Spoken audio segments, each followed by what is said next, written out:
Chapter 502. The sky gradually brightened. The clouds gradually gathered directly above Jingdo and turned the hazy light into a murky darkness. In the messy group of buildings behind the royal palace, the eunuchs and serving girls who were resting were still tossing and turning in their dreams. However, some of them had already woken up. Hongzhu forced himself to be alert and slapped himself in the face again and again. He wanted to use this action to keep himself calm. He was not on duty in the Eastern Palace, so he had not been silenced by the eunuchs and guards. Even though he was living in the courtyard of the laundry room, he still felt afraid. He didn't know what he would face next. A sound suddenly came from outside the courtyard. Although it did not wake the people in their dreams, it scared Hongzhu into rushing to the window. The hand in his sleeve tightly held a poisoned dagger Fan Xian had given him for self-defense. At any moment, he was ready to fight to the death with the people who had come to silence him. If he fought, it would be difficult for him to escape death. However, if he didn't fight and just allowed himself to be captured, young eunuch Hong, who was as stubborn as a scholar, would not do it. His hand was shaking. His ear was pressed against the door, listening to the sounds outside the courtyard. Occasionally, wretched moans and cries rang out.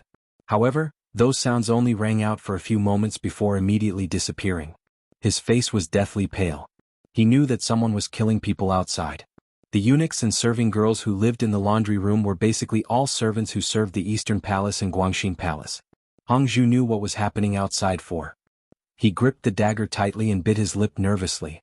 He didn't even notice that there was a small cut on his lip. He didn't know when those people would come to kill him. He didn't know if he could fight to the death alone. Hongzhu nervously waited for the arrival of death. After an indeterminable amount of time, there was still no one who came to knock on Hongzhu's door. Gradually, the noise in the laundry room also disappeared. Outside the courtyard, everything returned to normal. Hongzhu swallowed a mouthful of fishy saliva and nervously looked out through the crack in the door. He found that there was no one outside. He wanted to push open the door and go out to see what had happened. However, his body had long become stiff from fear. He couldn't move for a moment. He squatted down and rubbed his ankle. Summoning up all his courage, he pushed open the door and walked onto the street of the laundry workshop. Somewhat absent-mindedly, he looked around and found that the doors of the young eunuchs and palace maids' residences were tightly shut. There seemed to be nothing unusual. He walked to a yard and cautiously reached out to push. The door was not bolted and opened with a push. Hongzhu looked at the courtyard in front of him. The deathly pale color on his face deepened. Even his lips began to glow with a green light. He did not see a yard full of corpses, but he did see a few pools of blood in an inconspicuous corner. The yard was empty and there was not a single person there. Presumably it was the same in the other courtyards. The eunuchs and palace maids in these courtyards had all been killed by His Majesty. Even their corpses had been dragged to some secret place and burned under the cover of the darkness before dawn. His Majesty's hands were indeed bloody. Hongzhu retreated out of the empty courtyard somewhat stupidly and stood in the empty alley of the laundry workshop. He didn't understand why those people hadn't come to kill him. A feeling of having survived a disaster and fear intertwined in his heart, making his entire body tremble. There was a cracking sound. A bright light flashed through the depths of the dark clouds in the sky and disappeared in a flash. The sound of thunder rumbled through Jingdo and the villages around it. Immediately after, a strong wind picked up and countless drops of rain fell to the ground accompanied by the wind and thunder. Hongzhu stood in the heavy rain and allowed the rain to wash over his face and wet his thin clothes. After a long time he came back to his senses. Tightly holding the dagger that was like a life-saving straw, he returned to his own courtyard and closed the wooden door tightly, not daring to open it again. Imperial Father, why?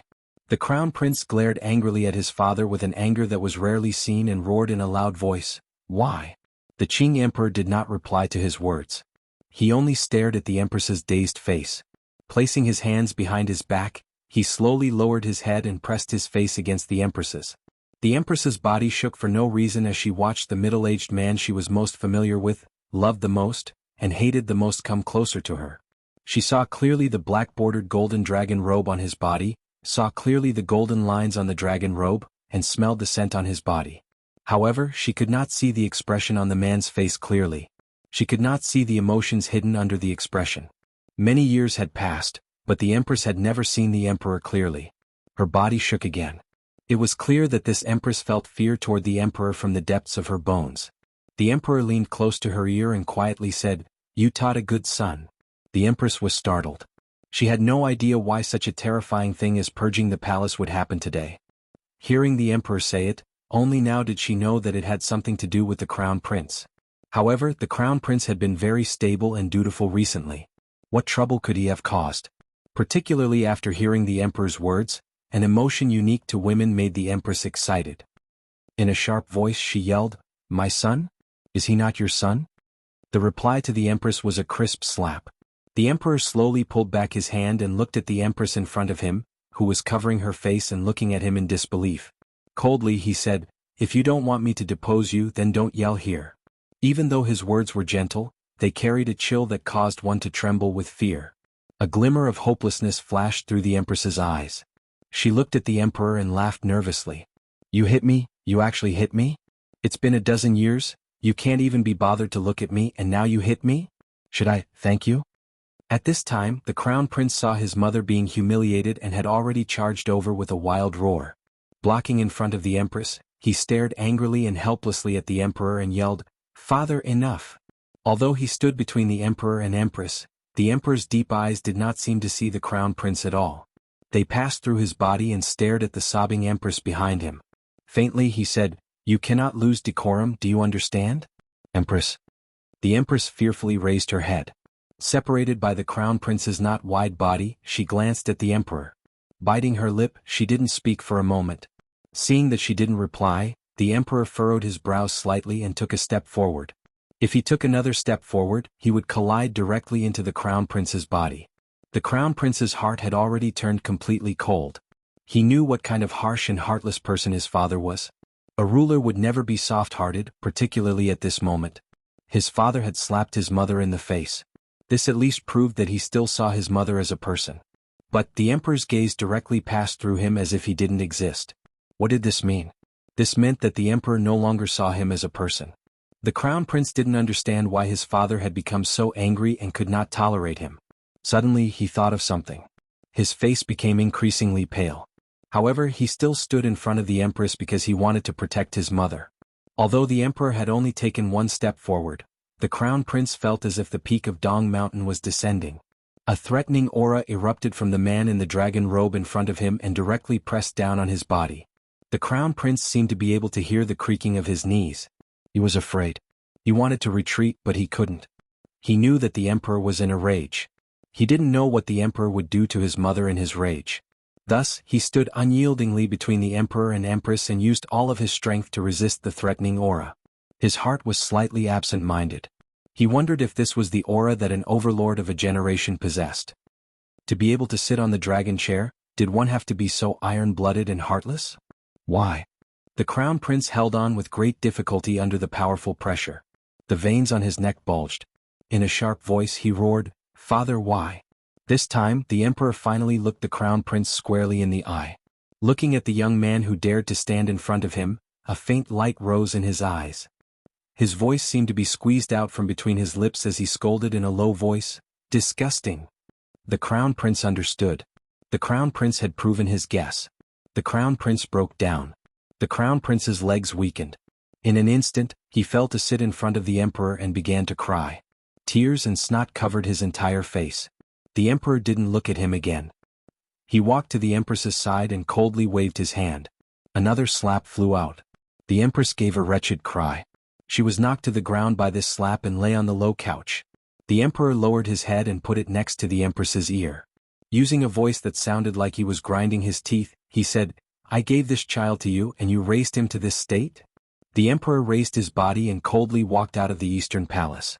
Just as he was about to leave, he turned his head back and glanced coldly and with disgust at the crown prince sitting paralyzed on the ground. Disdainfully he said, "If you had dared to stand in front of me earlier, perhaps I would have given you some respect." After saying this unusually cold and emotionless Qing emperor flicked his sleeves and left. His figure appeared tall and straight and stern. He was not like a husband or wife at all. Rather, he was just a ruler. The main doors of the eastern palace were slowly closed. The smell of blood still lingered in the hall. Other than the crying empress and crown prince, there was no one else. It appeared very quiet. The crown prince suddenly slowly stood and woodenly helped his mother into a sitting position. With a slap, the empress slapped him across the face. The crown prince didn't even dodge. His eyes were filled with despair and struggle. He raised his hand and grabbed the wrist his mother had slapped down a second time. Viciously he said, "Mother, if you don't want to die, then quickly think of a way to inform grandmother." The Empress immediately froze. In the Eastern Palace and Guangxin Palace, inside and outside the palace, inside and outside the palace, inside and outside the laundry workshop, in just an hour, any eunuch or serving girl who had once served in the two palaces had been completely killed.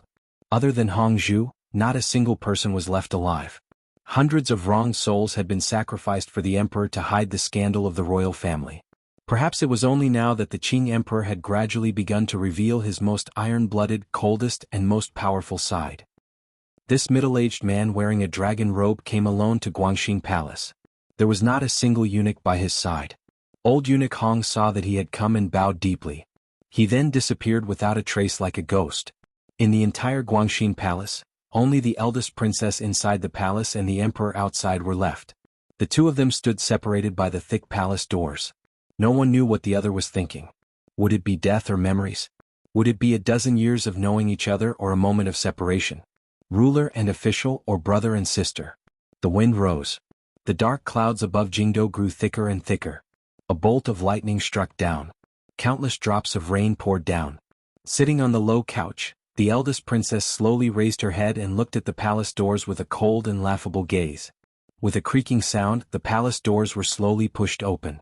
A drenched, middle-aged man with long hair flowing down his back slowly walked in. The dragon embroidered on his dragon robe seemed to be struggling in the wet water, wanting to charge out and tear apart everything in the world. The eldest princess Li Yunrui looked at him coldly and said, "So, you can also be so wretched." There was a cracking sound. Thunder and lightning exploded in the sky. The lightning illuminated the dark royal palace. In a very short amount of time, it lit up everything incomparably bright. Chapter 503. A bolt of lightning flashed through the dark clouds above Jingdo. A moment later, a muffled clap of thunder rang out, shaking the entire royal palace and making it tremble. Heavy rain poured down, soaking everything in the royal palace. The rain quickly gathered under the palace and flowed down through the gaps between the glazed tiles. The sound was very loud. At this moment, it was still spring. Even if there was thunder, it should be dry thunder rumbling. However, this kind of thunderstorm weather inevitably seemed a little abrupt and strange.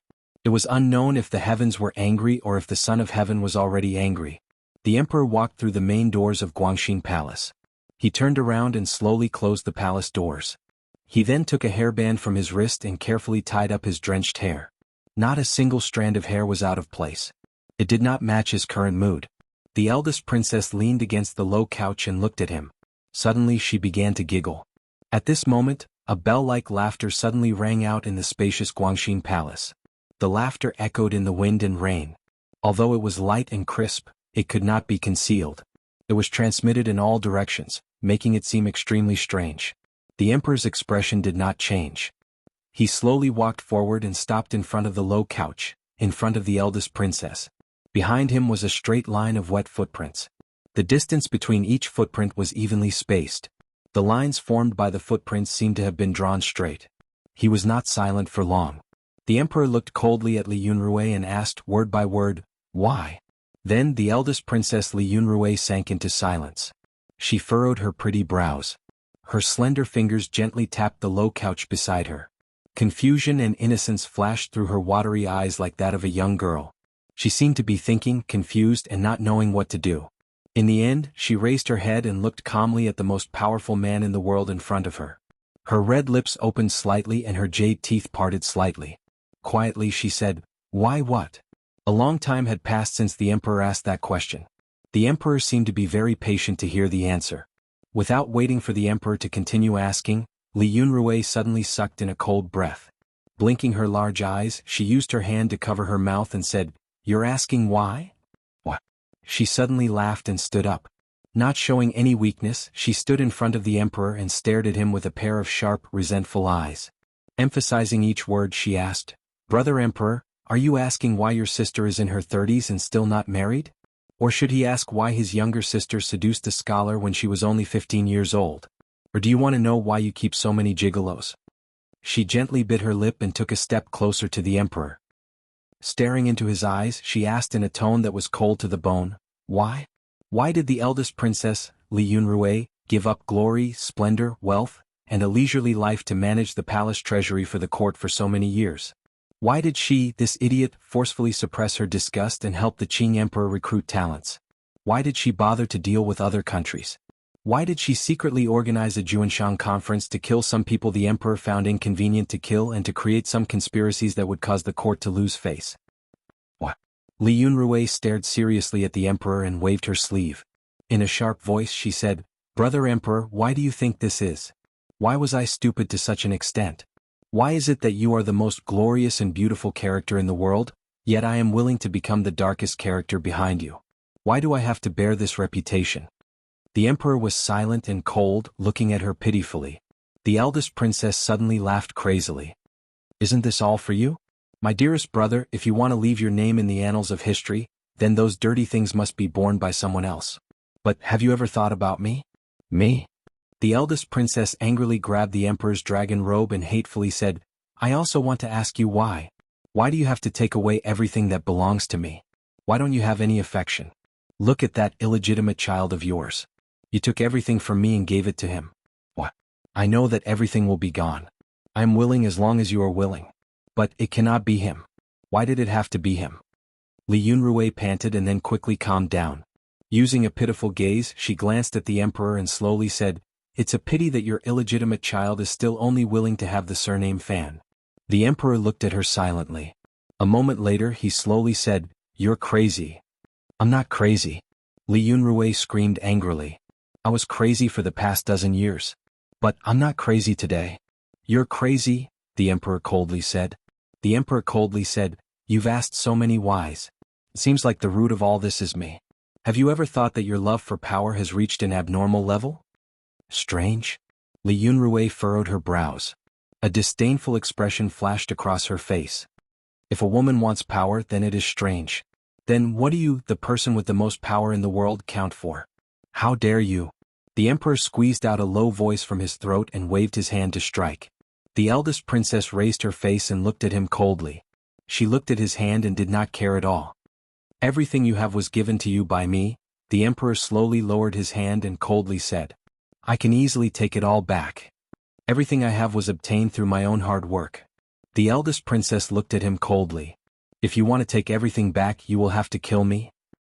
Another peal of thunder rang out outside the palace. The wind and rain seemed to have picked up. The emperor looked at his sister and suddenly laughed. There was an icy coldness in his laughter. "Perhaps, you think I can't bear to kill you? Of course you can bear to." A glimmer of mockery suddenly flashed through the eldest princess Li Yunrui's eyes. "Is there anyone in this world that you can't bear to kill?" The emperor, who had been calm the entire time, was suddenly stabbed in the depths of his heart by this gaze. Li Yunrui looked into his eyes coldly and said, "Brother Emperor, wake up. Don't always pretend to be the most loyal person in the world. Presumably you've already been to the Eastern Palace and showed that you've lost your composure. It seems that you've been hurt in the depths of your heart. But who are you fooling? Don't lie to yourself. You've always been waiting to get rid of me. In the depths of your heart, you feel that you owe me, so you need to find a reason to convince yourself." She harshly said, "Yes, you just need to convince yourself. Make you feel that personally killing your own sister, the sister who has been by your side since childhood and who has given up countless years for you after growing up, is not your problem. It is just that I deserve to die." When she said the word, "deserve to die," Li Yunrui's voice became sharp. When the emperor heard the words Eastern Palace, he had already closed his eyes. A moment later he slowly said, "In the end, you are my own sister and the person mother loves the most. If it hadn't come to this, no matter what, I would have protected you with riches and honor. You disrupted court discipline, buried private soldiers, used the Ming family and organized the Juanshan conference. Which one of these is not a great crime of deceiving the emperor? However, what do these things count for? You are, after all, my own sister, the sister I have loved since childhood. If I don't offend you, then you are not guilty. In these years, regardless of whether you sold out Yan Bingyun or wanted to assassinate Fan Xian, I don't blame you because I don't think these things are that big of a deal." He opened his eyes. His gaze had already calmed down. "But you shouldn't have interfered with your nephews. The second prince has already been led astray by you, although he has hidden it well on the surface." Li Yunrui smiled coldly and interrupted, "Your own son was driven crazy by you. What about Qingqian?" The emperor stared fiercely into Li Yunrui's eyes. Do you know that he is the crown prince? He is the next emperor that I have carefully nurtured. I'm going to conquer a large kingdom and want this child to guard it for me for 10,000 years. If you assisted him, I would only be happy, but you bewitched him. Another muffled clap of thunder rang out on the horizon. The sound was not very loud, but it shook Guangxin Palace to ringing. Amidst the might of heaven and earth, the emperor's angry voice remained sharp and pierced into the eldest princess' ears. The lightning seeped in through the window and lit up Guangxin Palace for an instant. In that instant, the emperor stretched out his steady right hand and gripped the eldest princess' throat tightly. He pushed her forward, stepping over the low couch and the screen, and firmly pressed the most beautiful woman in Qing Kingdom against the palace wall. The veins between his fingers bulged as he exerted force. It was difficult for the eldest princess to breathe, but she did not cry for help or beg for pity. She only looked coldly and pitifully at the angry middle-aged man in front of her. Her pure, swan-like neck was gripped by that hand. The flow of blood was not smooth.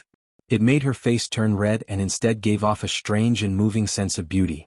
I have never thought of changing the heir. Everything is for Qingxian's future because my kingdom needs a benevolent and powerful ruler to inherit it. All of this has been destroyed by you. The emperor roared angrily. Why? A glimmer of confusion flashed through the eyes of the eldest princess, whose face was completely red. Shortly after, it was a look of understanding. She smiled slightly and panted as she said, So, all of this was an act. So, Fan Xian was also being played by you. Presumably, in the future, his death will be even worse than mine. Her body was gripped against the palace wall. The tips of her feet barely touched the ground. She looked very wretched. It was at this moment that she smiled with difficulty. However, you definitely won't let Qingqian inherit the throne. Are you prepared to let Fan Xian be the emperor? No, brother emperor, I know you. Even if you die, you won't let Fan Xian take the lead. Hearing these words, the emperor's hand slowed a little. The eldest princess gazed at him with amusement and ridicule. She panted as she said, Brother emperor, you are too suspicious. You are too good at pretending. You wanted to train the crown prince, but you scared the crown prince like a mouse. He thinks that you can remove him at any moment. How can he not be afraid? How can he not need a reliable embrace like mine? Embrace. The eldest princess Li Yunrui did not seem to be afraid of death at all. She continued to stimulate the emperor's eardrums. The emperor stared at her and only asked, Why? Why? Li Yunrui suddenly began to struggle under his hand. In the end, it only increased her pain. In a sharp and angry voice, she cried out, Why? There is no why. He likes me. That is the reason. I like to play with him, to play until you feel pain and despair. She giggled nervously. I only found out today that your despair and pain are greater than I imagined. I am very satisfied. The emperor looked at her woodenly and slowly said, He likes you? Can't I? The eldest princess' beautiful face was completely red. It appeared particularly seductive under the occasional flash of lightning. She panted and proudly said, Is there a man in this world who doesn't like me? She looked at the emperor's face close to hers and suddenly froze. In a daze, she raised her powerless right hand and touched the emperor's face. In a tone filled with infatuation she said, Brother emperor, you also like me. Shameless. The emperor slapped her hand away. Li Yunrui did not get angry. She only panted and said firmly, You like me. However, I am your sister. But so what? Liking is liking. Even if you hide your thoughts at the foot of Dong Mountain or in the ocean, you will still find them. You can't throw away your thoughts. Not all men are as emotional as wild beasts. The emperor looked coldly at his sister, whose breathing was becoming more and more rushed. Not all men will bow down to your skirt. Women never think that they will stand above men. You're talking about Yi Qingmei, right? Li Yunrui suddenly spat at him viciously. I am not her. You will never be as good as her. The emperor suddenly moved closer to her ear and said. Even if you struggle for so many years, you will never be as good as her. You will never be able to reach her place in my heart. You know this yourself. A deathly gray color suddenly flashed across Li Yunrui's face. It was as if these words had struck her deepest weakness. A glimmer of cruelty flashed through the emperor's eyes. He continued to speak by her ear, You can only forever chase after her footsteps, but you will never catch up. Now she and my son are going to take everything from you. Are you in pain? Li Yunrui struggled to her feet and stared at him with a fierce and hateful gaze. You're not even as good as my illegitimate son. Thunder rumbled outside the window. The emperor's soft words fell into the eldest princess's ears, but in the eldest princess's ears, they were even more frightening than the thunder outside the window. You said earlier that you can play with all men. Why don't you play with him? Li Yunrui's gaze gradually calmed. With great difficulty she said calmly, he is Wan Er's husband. The emperor looked at her with a mocking and malicious gaze. You even dare to act against your own nephew. Do you still know such a thing as honor? The eldest princess gazed at him pitifully without showing any weakness. There are 3 of us siblings, but there are 2 of us crazy. I don't know. Do you know? If you really knew, you wouldn't have taken your subordinate's sweetheart into the palace as a concubine. The sound of wind and thunder outside the palace suddenly stopped. A deathly silence filled the air. The emperor's hand was firm and unmoving. Clutching the eldest princess's weak throat, he didn't speak for a moment. During the northern expedition you were heavily injured. Your entire body was stiff and unable to move. The eldest princess coughed and viciously said, it was Qin Pingping who suddenly attacked from thousands of li and risked great danger to save you from the mountains in the north. It was the Dongyi female slave Lady Ning who served you, a wooden person, along the way. The journey was so difficult. Director Qin could only drink horse urine and eat horse meat. But for these 2 benefactors, what did you do? You clearly knew that Qin Pingping liked Lady Ning and that Lady Ning admired Qin Pingping. As the master you stabbed a knife in and took Lady Ning. Brother Emperor, don't think that just because I was young at the time I don't know about this. Why was mother so angry? Was it just because of Lady Ning's identity? Why did she have to be executed? If Yi Qingmei had not interceded, Lady Ning and the great prince would have long ceased to exist. Do you know such a thing as honor? Don't say nonsense like Qin Pingping is a eunuch, the eldest princess said viciously. Do you think you are cleaner than me? What disappointed Li Yunrui was that the emperor did not seem to be shocked or uneasy. He only looked at her coldly. The emperor slowly increased the strength of his hand and said, word by word, before you die, you still did not forget to drive a wedge between me and Director Qin. Yunrui, I truly admire you, so I cannot keep you alive. In the eastern palace, the pitiful mother and son were still terrified and uneasy. The pale-faced crown prince was much better off than the empress. Although he knew that he was about to face a terrifying end, he was, after all, the son of the Qing emperor. He had always been raised as the next emperor. The terrifying calmness in his blood came into effect at this moment. If he wanted to save himself, he had to first save the eldest princess. The crown prince knew that there was only one person in this palace who could save someone from his angry father's knife. Furthermore, the emperor would not tell that person the truth. The emperor, who was filial to his mother, would not let the scandal of the royal family harm his elderly body. Thus, the crown prince knew that he still had a chance of survival. However, the eastern palace had long been surrounded by the people eunuch Yao had brought. It was impossible to make contact with people outside the palace. Even the trusted aides the empress and the crown prince cultivated in the other palaces were unable to get close in the thunderstorm. Chapter 504. The heavy rain was still beating against the buildings in the royal palace and the hearts of the people in the palace. Guangxin Palace was completely silent. Perhaps it was silence. At least, the malicious words of the brother and sister inside were covered by the sound of the rain and thunder. None of it reached outside the palace. Even so, there was still no one outside Guangxin Palace. Even old eunuch Hong was not there. Everyone kept their distance. As long as they kept their distance from Guangxin Palace, it was the same as keeping their distance from death. Eunuch Yao was still outside the eastern palace, but his thoughts had long turned to Guangxin Palace. His hands and feet were cold and his heart was cold. He didn't know what was happening in the palace. Although he knew he shouldn't think about that scene, he still couldn't help it. He wiped away the rain on his face and carefully watched the movements in the eastern palace. Since the emperor had left this palace for him to watch, then he could not allow the empress and crown prince inside to make any noise. Compared to Guangxin Palace, the situation in the eastern palace seemed to be much calmer. Although eunuch Yao was nervous, he was not afraid. All of the servants in the eastern palace had been beheaded. Only the orphan and widow were left inside. No matter what, they wouldn't be able to make any noise. However, his eyes, which were wet from the rain, suddenly became dry and burning. Such a great fire. The majestic flames rose from the beautiful palaces of the eastern palace and turned into countless fiery red sprites. They reached toward the rain-spattered sky. Incomparable heat accompanied the flames and quickly spread in all directions. Eunuch Yao's pupils suddenly constricted, but the red in his eyes did not fade at all. The eastern palace was on fire.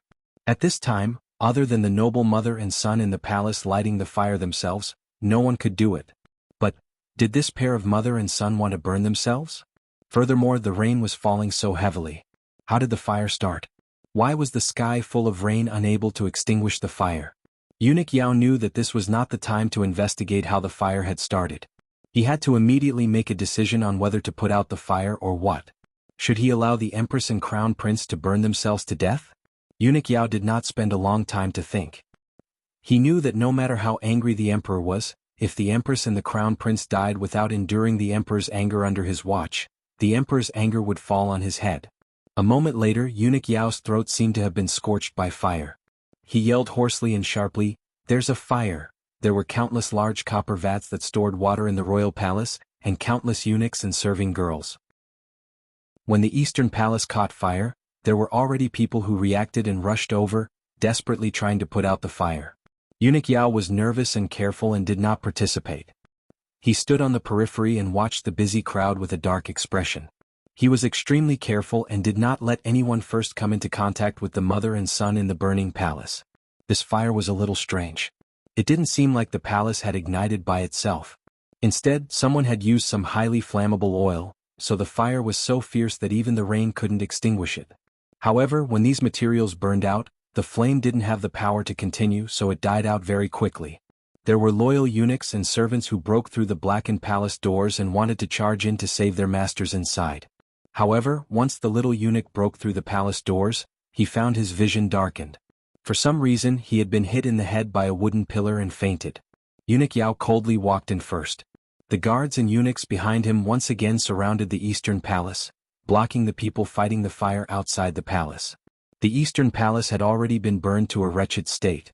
On the stone floor in front of the palace, the Empress was being held in the arms of the Crown Prince. Other than a few burn marks on her body, she was in a sorry state after being soaked by the rain. Eunuch Yao bowed slightly. The fire has been extinguished. His meaning was very simple. Since the fire had been extinguished, the two masters had to temporarily stay in the palace. The Crown Prince, who had a string of blisters on his palm, stared into Eunuch Yao's eyes. A ruthless expression flashed through his face. He said each word clearly, "Unless you kill me now, the entire royal palace will know of the fire in the Eastern Palace. How long do you think you can hide it?" Then the Crown Prince raised his voice and calmly said, "I am fine. It's just that mother has fainted from the smoke." His voice easily traveled outside the Eastern Palace and fell into the ears of the people who had come to put out the fire. It made their hearts relax. As long as the Empress and Crown Prince were fine, they wouldn't have to be unlucky. However, when this voice fell into the ears of the eunuchs and guards surrounding the Eastern Palace, it represented another meaning. Eunuch Yao's body shook and he slowly raised his head. Looking at the normally ordinary Crown Prince in front of him, he furrowed his brows slightly.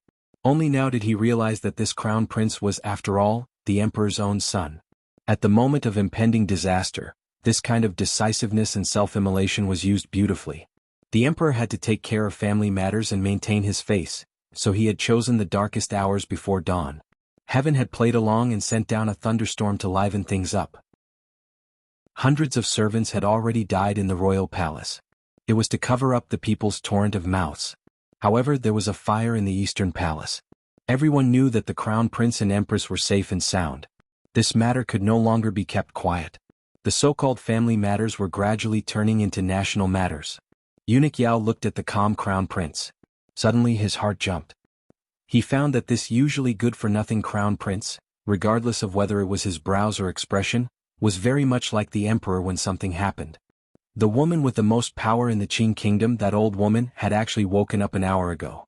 Old people needed very little time to sleep, but the Empress Dowager still habitually lay on the large soft couch in Hongguang Palace with her eyes closed to rest. For some reason she had been awake for so long, but the sky was still so dark. It made her not interested in getting up and walking around the garden. In particular, the wind, rain, and thunder later made the Empress Dowager furrow her brows and close her eyes even tighter. She was not afraid of thunder, but she hated the sound of it. She always felt that heaven had something against the Li family and was using this method to tell her. After the wind and thunder, a faint clamor came from the distance. However, this noise quickly disappeared. The dark palace recovered its peace. The Empress Dowager did not want to lie down anymore. With the help of the nannies and serving girls, she slowly rose from the bed and shakily put on her clothes. She carefully ironed a green sash around her forehead and was helped to sit on a chair. The serving girls silently carried a golden basin to help the old woman wash up. The warm water in the basin gave off steam. The Empress Dowager stared at the steam in the basin in a daze. After a moment, she sighed and waved her hand. Where was the ruckus just now? The serving girls and nannies looked at each other. Although they had heard it and vaguely guessed it was from the Eastern Palace, it was still early in the morning. No one had come out of the palace. No one knew what had happened. Even if someone guessed something had happened in the Eastern Palace, no one dared to voice their guess in front of the Empress Dowager. At this moment, the palace maid holding the copper basin opened her mouth as if she wanted to say something. An old eunuch slowly walked in from outside the palace. In the entire royal palace, other than the emperor, only this old eunuch could enter the Empress Dowager's palace without being announced. When the serving girls and nannies around the Empress Dowager saw the old eunuch enter, they became even more silent. Only a glimmer of despair and struggle flashed across the serving girl's face. Eunuch Hong slowly walked to the Empress Dowager's side and said, "A few days ago the Eastern Palace caught a few servants with dirty hands and feet. In the end they didn't kill them all and made a ruckus. I had Xiao Yao go. It was a small matter." The Empress Dowager furrowed her brows slightly and made an "oh" sound.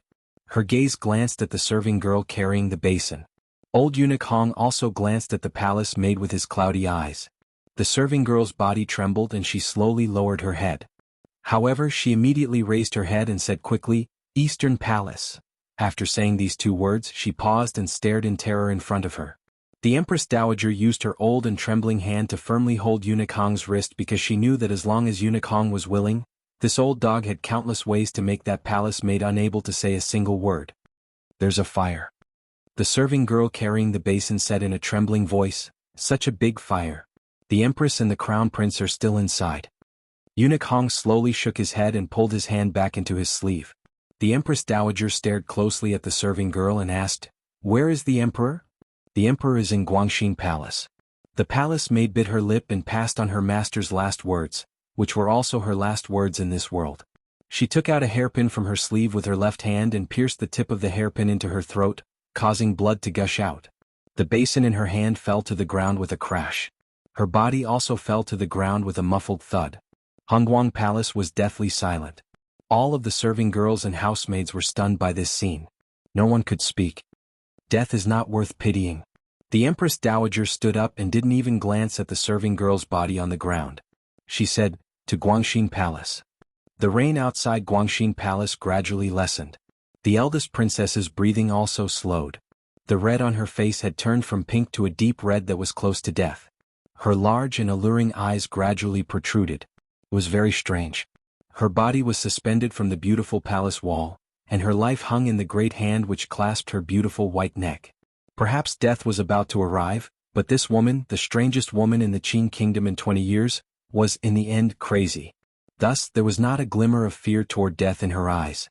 There was only a faint hint of mockery and ridicule. The target of the mockery and ridicule was, naturally, the most powerful person in the world in front of her, her brother, the emperor of the Qin kingdom. Perhaps it was because of this hint of mockery, the Qin emperor's hand loosened slightly, giving Li Yunrui a chance to catch her breath. Li Yunrui breathed deeply. Suddenly, she raised her fist and punched the emperor's sturdy body with all her might.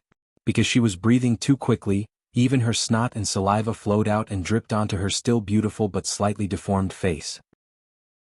Perhaps death was not scary, but no one would suddenly grab a chance to live when they were about to die and not lose their will. The emperor looked at her coldly and mockingly. Enunciating each word, he said, "So, in the end, crazy people are still afraid of death." The eldest princess spat on the emperor's face and laughed crazily in a raspy voice. The emperor slowly wiped away the spit on his face. His expression did not change.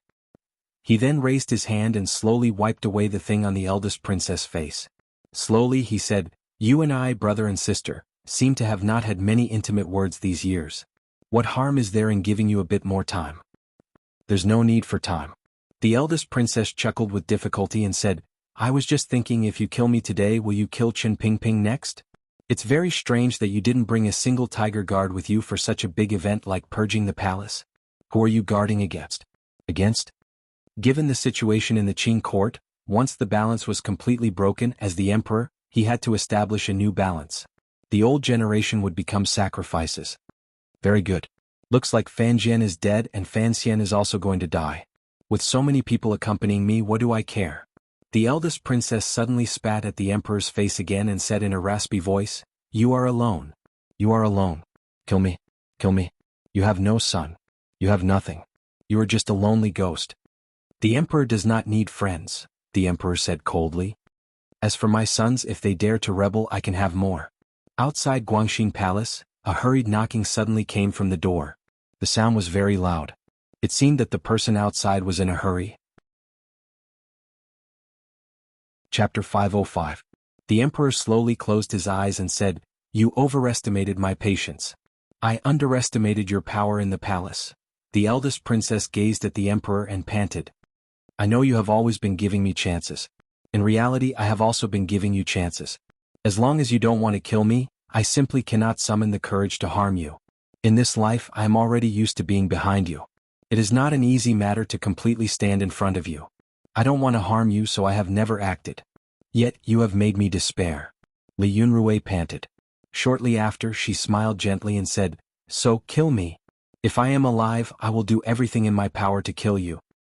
"No one can kill me," the emperor said calmly. Then his hand slowly tightened. At this time, the knocking outside Guangxin Palace strangely stopped. A strange light flashed through the eldest princess' eyes. "You are my sister." The emperor suddenly extended his hand and gently stroked her cheek. He muttered, "Even if you are not well behaved, you are still my sister." This was the last conversation the emperor and the eldest princess had in this world. Then, the door of Guangxin Palace was cut open by a few blades of light that were as white as snow. After a crisp hiss, the palace door collapsed with a bang. The Empress Dowager walked into Guangxin Palace, accompanied by old eunuch Hong and surrounded by several tiger guards. Her face was calm, but her eyes were unusually panicked. "Son." The Empress Dowager looked at the shocking scene in front of her and screamed. The eldest princess glanced at the emperor close to her with a slightly dazed gaze. She found that after the emperor heard this scream, a self-mocking smile rose to the corners of his lips. She didn't know who this smile was mocking. One finger, gradually loosened from the eldest princess' red neck. It was like a poisonous vine on a tree branch gradually losing its strength. The emperor closed his eyes and used a long time to calm his breathing. He then slowly pulled back his hand and turned his body. Slightly tidying up his dragon robe that had been messed up by the eldest princess, he expressionlessly welcomed his mother. Holding her hand, he quietly said, "Mother, let's go back." The Empress Dowager's gaze stopped on the eldest princess who had collapsed against the palace wall and was caressing her burning red neck. She was trembling all over. The emperor tightened his grip on the Empress Dowager's hand and gently said, "Mother, let's go." Although his words were gentle, and although he expressed a compromise, it was also filled with an irresistible majesty. The Empress Dowager's hand trembled again as she said in a trembling voice, go back to the palace quickly." The emperor suddenly stopped his steps at the door of Guangxin Palace. The expression on his face was as calm as ever, but his brows furrowed slightly. He said, "I believe that all the people in this world are my people." The expressions of the tiger guards who had broken into the palace earlier froze. With a few gusts of wind, the tiger guards following the Empress Dowager let out a few miserable groans and fell into a pool of blood. The emperor respectfully held the Empress Dowager's hand as they left Guangxin Palace. Old eunuch Hong followed behind him with his hands in his sleeves. The palace gates of Guangxin Palace closed once again, shutting off the eldest princess's panting sounds inside. The court conference had been delayed by an hour. The opening time of the 13 city gates of Jingdo had also been delayed by an hour. This hour was enough for many things to happen in the royal palace. It was also enough for the civil and military officials in court to have a general idea of what the emperor had done. Thus, no one dared to actually go to the royal palace after an hour. All of the officials attending court followed their original time and waited obediently outside the royal palace's city gates. However, the atmosphere today was very strange. No one gathered together to discuss or chat. Even exchanging pleasantries seemed to have become a crime. The abnormal silence made everyone feel a sense of pressure. Before dawn, most of the eldest princess's power in court and in Jingdo had been swept clean. Some of these powers were not even known to the officials in the past. The operation this time had come so quickly, acted so decisively and ruthlessly, and pulled the net so cleanly and efficiently. It made these officials feel a glimmer of coldness. It was said that the person in command in Jingdo was that old dog of the Overwatch Council. The officials knew how high the level of this matter was.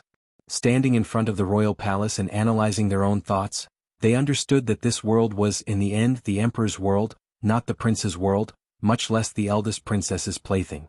As long as the emperor wanted to make a move one day, he could easily sweep these people clean. It was only at this moment that the officials recovered their usual reverence for the man sitting high on the dragon throne. Only then did they remember that they seemed to have gotten used to His Majesty's silence over the years and had forgotten his supreme glory and great achievements in the past. However, the officials could not just silently accept it because they didn't know what would happen in the court conference next. If the emperor wanted to use this matter to carry out another large purge of the court, the elders of the Hall of Governmental Affairs were worried that the Qing Kingdom's bureaucracy would not be able to withstand such a storm. Commissioner Fan had already arrested too many officials. If he arrested another group, who would work for the court? Even more people were guessing how Her Highness the eldest princess had offended His Majesty and ended up in such a state. No matter what, these officials could not guess the true cause of the incident. Naturally, they could not associate it with the bloody and gloomy scenes in the imperial palace. There was no news coming from the royal palace. It seemed very calm. The whips rang out. The officials lined up in order. Among them were the scholars Shu and Hu, who were at the very front of the Hall of Governmental Affairs, as well as the Minister of Revenue, Fan Jian. However, there were a number of people missing from the ranks below the dragon chair. These people were probably in the Supreme Court or the Overwatch Council. The officials entered with their heads lowered. After a moment of silence, they were shocked to find that there was no one on the dragon chair. Shu Wu glanced at Hu the scholar worriedly. Although he didn't say anything, his gaze had already conveyed enough information. This old scholar had served the emperor for many years. He knew the emperor's will and methods. Since he had said to delay by an hour, then the emperor must have the confidence to finish everything within an hour. Given the emperor's bearing, he would not do or say anything he was not confident in. However, an hour had passed and he still had not come to court. Could it be that the matters in the palace had become so troublesome? The rain in Jingdo had long stopped. The red clouds of dawn floated on the horizon. Although it was not hot, it was enough to make those who saw it feel a glimmer of warmth. However, the Qing officials in Taiji Palace felt cold, nervous, and uneasy in their hearts. Following a eunuch's salute, the man wearing the dragon robe finally arrived late. After the loud cries of "Long live the Emperor," he spoke in order, handed over memorials and passed them down for approval. All of the procedures of the court meeting appeared smooth and natural. On such a morning, no one dared to make the emperor the slightest bit angry. Shu Wu raised his head and stole a glance. He found the emperor sitting on the dragon chair with a calm expression. There was only a slight hint of exhaustion. Someone had to do anything that provoked bad luck. After all, the rules of the court were there, and the civil officials had their duties. 2 ministers had suddenly been arrested and thrown into prison. 3 out of 10 imperial censorates of the imperial censorate were gone, and 2 large bloody cases had suddenly appeared in Jingdo. For such a major matter, it was impossible to avoid it even if one pretended to be deaf and mute. Shu Wu sighed. After quietly apologizing to himself in his heart, he stepped out of the ranks and slowly spoke of what had happened last night. He then respectfully asked for the emperor's edict. The emperor propped his chin on the chair. After a long silence, he slowly said, "The matters of the Overwatch Council are all under my orders. These people are all in prison." Normally, Shu Wu dared to directly clash with the emperor and sternly admonish him. He knew that this was only because the emperor needed a somewhat comical and frank official like him. However, today's matter was very important. No matter what, he could not rashly ask. He swallowed and moistened his somewhat dry throat from nervousness. Respectfully he asked, "I do not know what Minister Yen and the others have done." The emperor glanced at him, closed his eyes and waved his hand. Eunuch Yao had already taken out a number of memorials and files from the yellow silk box beside the dragon chair. He jogged down the royal platform and distributed them to the old officials standing at the very front. Of course, old people like Shu Wu and Fan Jian knew what was written in the memorials and files. They had long guessed it, but when they read it themselves they still had to show an expression of shock, anger, and guilt. The files were, of course, the results of the Overwatch Council's investigation. The crimes of the officials who had been thrown into prison last night were all as clear as could be. The confessions were all there, and the witnesses and material evidence had already been sent to the Supreme Court. It was completely against those officials. It was impossible to give them any chance to turn things around. The three expressions these officials put on in court were to show the emperor that they knew nothing about the crimes of Minister of Appointments Yan Hangshu and the others, which was why they were shocked. As colleagues in court, they were incomparably angry at these sinful officials who took the emperor's salary but deceived the emperor and bullied the people. As for guilt, it was because they had been in court for many years, yet they had not discovered these sinful officials' wild ambitions ahead of time. They had not told the emperor ahead of time and exposed these people's ugly faces. They could not escape the crime of not knowing people well. They had worked hard for the emperor's sacred judgment. They could not help but feel ashamed to the emperor, the court, and the people of Qing Kingdom. These three expressions were done very well, but the emperor's expression remained indifferent. A self-mocking and mocking smile appeared at the corners of his lips. The reason he had come to court an hour late was because he had to comfort his mother in Hongguang Palace and take care of everything in the royal palace. It was clear that he had not explained to the Empress Dowager the reason for his anger. Strangely, the emperor was not very disappointed that he had not been able to secretly erase the eldest princess. Other than the three expressions among the officials, there was one more expression. It was one of fear and terror. The dossier had been circulated around the court, and there were already 4 officials kneeling on the ground. These officials were all people who had some relationship with the eldest princess in the past, and they couldn't escape from the matter mentioned in the dossier. As soon as they saw the dossier, they knew that their doomsday had arrived. These 4 officials knelt in Taiji Palace and kowtowed with all their might, but they did not cry out for the emperor to spare them. They knew that the emperor hated those who shamelessly begged for mercy the most. The emperor glanced coldly at the 4 officials and said, "The crime does not reach the masses." The 4 officials' bodies shook. It was as if they had not thought the emperor would so easily spare them. The joy after the shock made one of them unable to resist sitting paralyzed on the ground and unable to speak for a moment. The emperor furrowed his brows and glanced at that person but didn't say anything.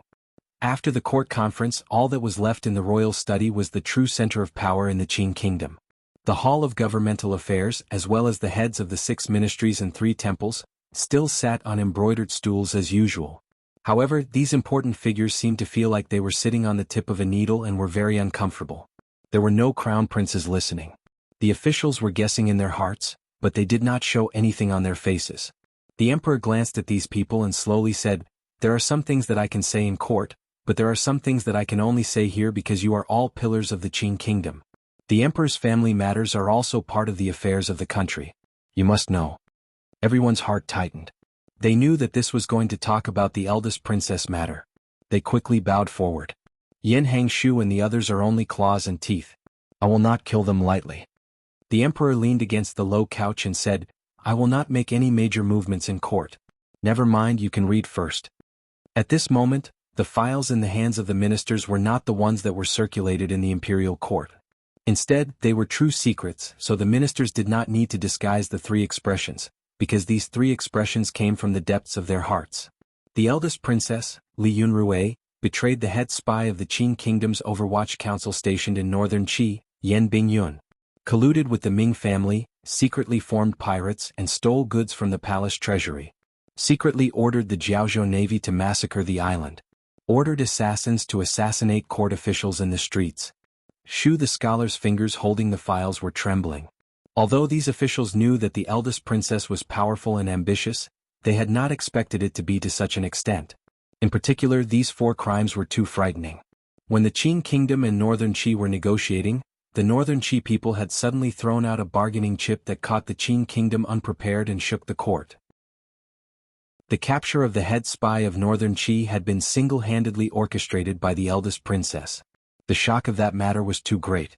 Many officials still remembered it vividly, particularly after a snowstorm of words floated through Jingdo. Each word on the paper pointed directly at the eldest princess and forced her to leave the capital helplessly. Yan Bingyun was now the head of the 4th Bureau of the Overwatch Council. This was something all the officials in the royal study knew. The officials had thought it was just a verbal attack. Unexpectedly, it was true. This.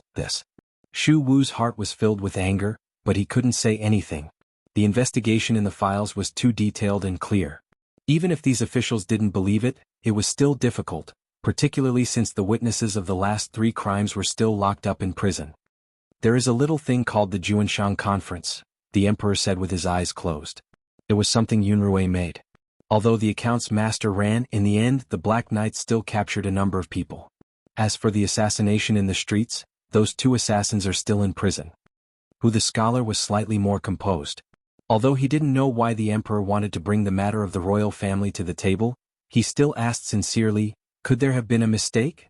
After all, it was all the results of the Overwatch Council's investigation. These words were spoken very clearly. Everyone understood. If these great crimes were truly pointed at the eldest princess, there would be no possibility for the eldest princess to rise again in the Qing kingdom. However, everyone knew that ever since Fan Xian took control of the Overwatch Council, he had fought to the death with the eldest princess, openly and secretly in Jingdo and Jiangnan. If the eldest princess lost power, then Fan Xian's faction would become the one with the most weight in court. Thus, who the scholar reminded the emperor. The emperor slowly said, the matter was indeed all investigated by Fan Xian, but this young man would not use such petty tricks as framing someone. The assassin's confessions and the Jiaozhou Navy general's signatures are all there. The account books are also there. The Ming family's confessions have all come out. There is no need to be suspicious. Who the scholar saw that the emperor did not listen to his secret advice. He knew that the emperor must have other plans in his heart, so he returned to silence. Fortunately, Yan Bingyun did not die. The emperor suddenly opened his eyes and coldly said, otherwise how could I face the people of the Qing kingdom? Regardless of whether it is the soldiers in the army or the secret agents of the Overwatch Council, they are all good men who have risked their lives for the Qing kingdom. Yet they were all sold out by the nobility for their own selfishness. Sold out. His voice rose and he said with disgust, disgusting. There was silence in the royal study. After a long time the emperor tiredly said, but after all Yunrui is my sister. If you all have any resentment, feel free to explode at me. After these words were said, all of the officials in the royal study knelt in unison on the ground and repeatedly said they did not dare. They all felt it was very strange. What kind of status did the eldest princess have? Who would dare to force the emperor to use Qing law to sentence her to death? However, wouldn't it be better for these things to be handled in the palace? Why did the emperor have to tell them so openly, explode? God, where did the emperor get these words from? To prevent the people from discussing, the eldest princess Li Yunrui's title and fiefdom will not be removed, the emperor suddenly said. Ren Xiao-en. The official of Taichung Temple, Ren Xiao-en, who was kneeling at the back, quickly moved a few steps forward. His legs were shaking and his heart was beating like a drum. Originally, the royal study meeting had nothing to do with him. Earlier, he had been suspicious and afraid. Only now did he understand that the emperor wanted him to accept the edict. Taichung Temple managed the daily lives of the members of the royal family and all palace etiquette. I am here. The eldest princess has occasionally caught a cold. She has entered the side courtyard of the royal family in the west of the city to rest. Unless there is an edict, no one is to disturb her. She will be watched by the Overwatch Council. The emperor paused and then slowly closed his eyes. Tiredly he said, when the great river's dikes have been completely repaired, that is when she can come out. Chapter 506. My apologies, I will write less these days. I am truly sorry. There is something wrong with my mental state and I keep feeling my heart palpitate. I don't know why. It should be a mental problem, not a physical problem. I wish everyone a happy weekend. There was a fire in the imperial palace. Although it was raining heavily that day and the fire came out of nowhere, intentionally or unintentionally, the crown prince's tutors and others all saw the crown prince, who had been frightened and was not very willing to speak. Thus, in the following days, the crown prince did not listen in at the side of the royal study. There was a good reason. Not many people would suspect that there was something fishy hidden in it. The royal courtyard was where Lin Wanner had prepared to get married and moved out of the royal palace to live. It was also where Fan Xian had climbed the wall countless times. However, if he wanted to climb it again, he would certainly be shot into a hedgehog by countless crossbow arrows. The defense around the courtyard was tight. The 4 streets along the courtyard had long been sealed off. It was like a large square. The courtyard was the small circle inside, and the outside was the Overwatch Council's tight blockade. Nominally, it was the eldest princess who was recuperating in that small circle, but the officials in court knew that this princess was imprisoned here by the emperor. The Overwatch Council watched her very closely. Not even a mosquito could fly in, so news could not come out. How long would she be imprisoned for? A carriage, accompanied by guards, slowly approached from the east. The owner of this carriage had entered the palace earlier but had not received any news. Thus he was taking a great risk in coming to the royal courtyard in the west of the city. The driver was Ting Zijing. This carriage, with the Fan family's square and circle insignia, was coldly stopped half a street from the courtyard. The curtain was lifted slightly, revealing Lin Wanner's tired and slightly sorrowful face. She had entered the palace to see the Empress Dowager but did not see the Empress. Although the Empress Dowager did not say anything, the atmosphere in the palace and the strangeness of certain details had already confirmed the suspicions in her heart. Regardless of whether it was from Fan Xian's point of view or the royal family's point of view, she should not have come to the courtyard today, even though it was her mother who was imprisoned inside. She could not help but come. She had a very inauspicious feeling that if she did not see that woman again, she would probably never have the opportunity to see her again in this life. How many years? Madam, the edict is clear. No one is allowed to disturb His Highness's rest, an official of the Overwatch Council said calmly. Why don't you go ask for an edict? After a few rounds of negotiations, Fan Manor's carriage still could not go any further. Lin Wanner sighed and returned to the carriage. She knew that she should not have come, but she shook her head and said, I understand. The Overwatch Council official let out a sigh of relief and quickly bowed to express his thanks. If it had been any other official or noble who wanted to come to the courtyard to see the eldest princess, the people of the Overwatch Council would have long taken sticks and chased them out. However, the woman in the carriage was the eldest princess' own daughter. Most importantly, she was the wife of the commissioner of the Overwatch Council, Fan Xian. This latter identity made it so that no one in the Overwatch Council dared to be the slightest bit rude. Lin Wanner didn't seem to hear what he was saying. She stared blankly at the familiar garden in the distance and slowly lowered her head. Tears flowed uncontrollably from her eyes as she silently prayed for her mother. The fact that the eldest princess had been placed under house arrest naturally caused a great shock in the court. No one would underestimate the secret influence this woman had over the Qing court politics during these dozen years, as well as the control she and the people around her had over the court. Since the eldest princess had not died, no one knew what would happen in the future. Fortunately, the emperor had swiftly and decisively cleaned out the eldest princess faction and perfectly displayed an emperor's terrifying control and killing power. Not many people were worried that there would be any major changes in court politics. Some factions felt happy from the depths of their hearts, such as the Overwatch Council, the Hall of Governmental Affairs and Taichung Temple. Many people felt afraid. They didn't know when they would be invited to the Overwatch Council for tea. Many people felt excited. They felt that it was not a waste of their lives to be able to see the emperor and princess, brother and sister, fall out with each other. There were also some people who felt sad and hurt. Sad and hurt for different reasons. For example, Lin Wanner was sad because of her mother-daughter relationship. For others, it was because they had lost many opportunities to climb higher. However, everyone had a common understanding. Of all the factions, it should be the second prince who was the most terrified and sad. Fan Xian had used 2 years to bring the connection between the eldest princess and the second prince to the surface and beat the second prince's faction into a frenzy. Everyone knew that the second prince's true support was the eldest princess. Now that the eldest princess had lost power and been placed under house arrest, what would the second prince do? Not many people knew the relationship between the eldest princess and the crown prince, including the second prince. Thus, in the manner, the second prince was just as everyone guessed. He was shocked, sad, disappointed, hurt, and terrified. He crouched on the chair and unconsciously held a piece of pastry in his hand. He didn't send it into his mouth. His fingers tightened and squeezed the pastry loosely. His eyes unconsciously looked at the manor's front door.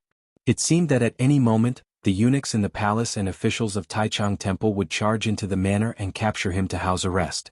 No matter what, the second prince could not understand why his father would suddenly attack his aunt.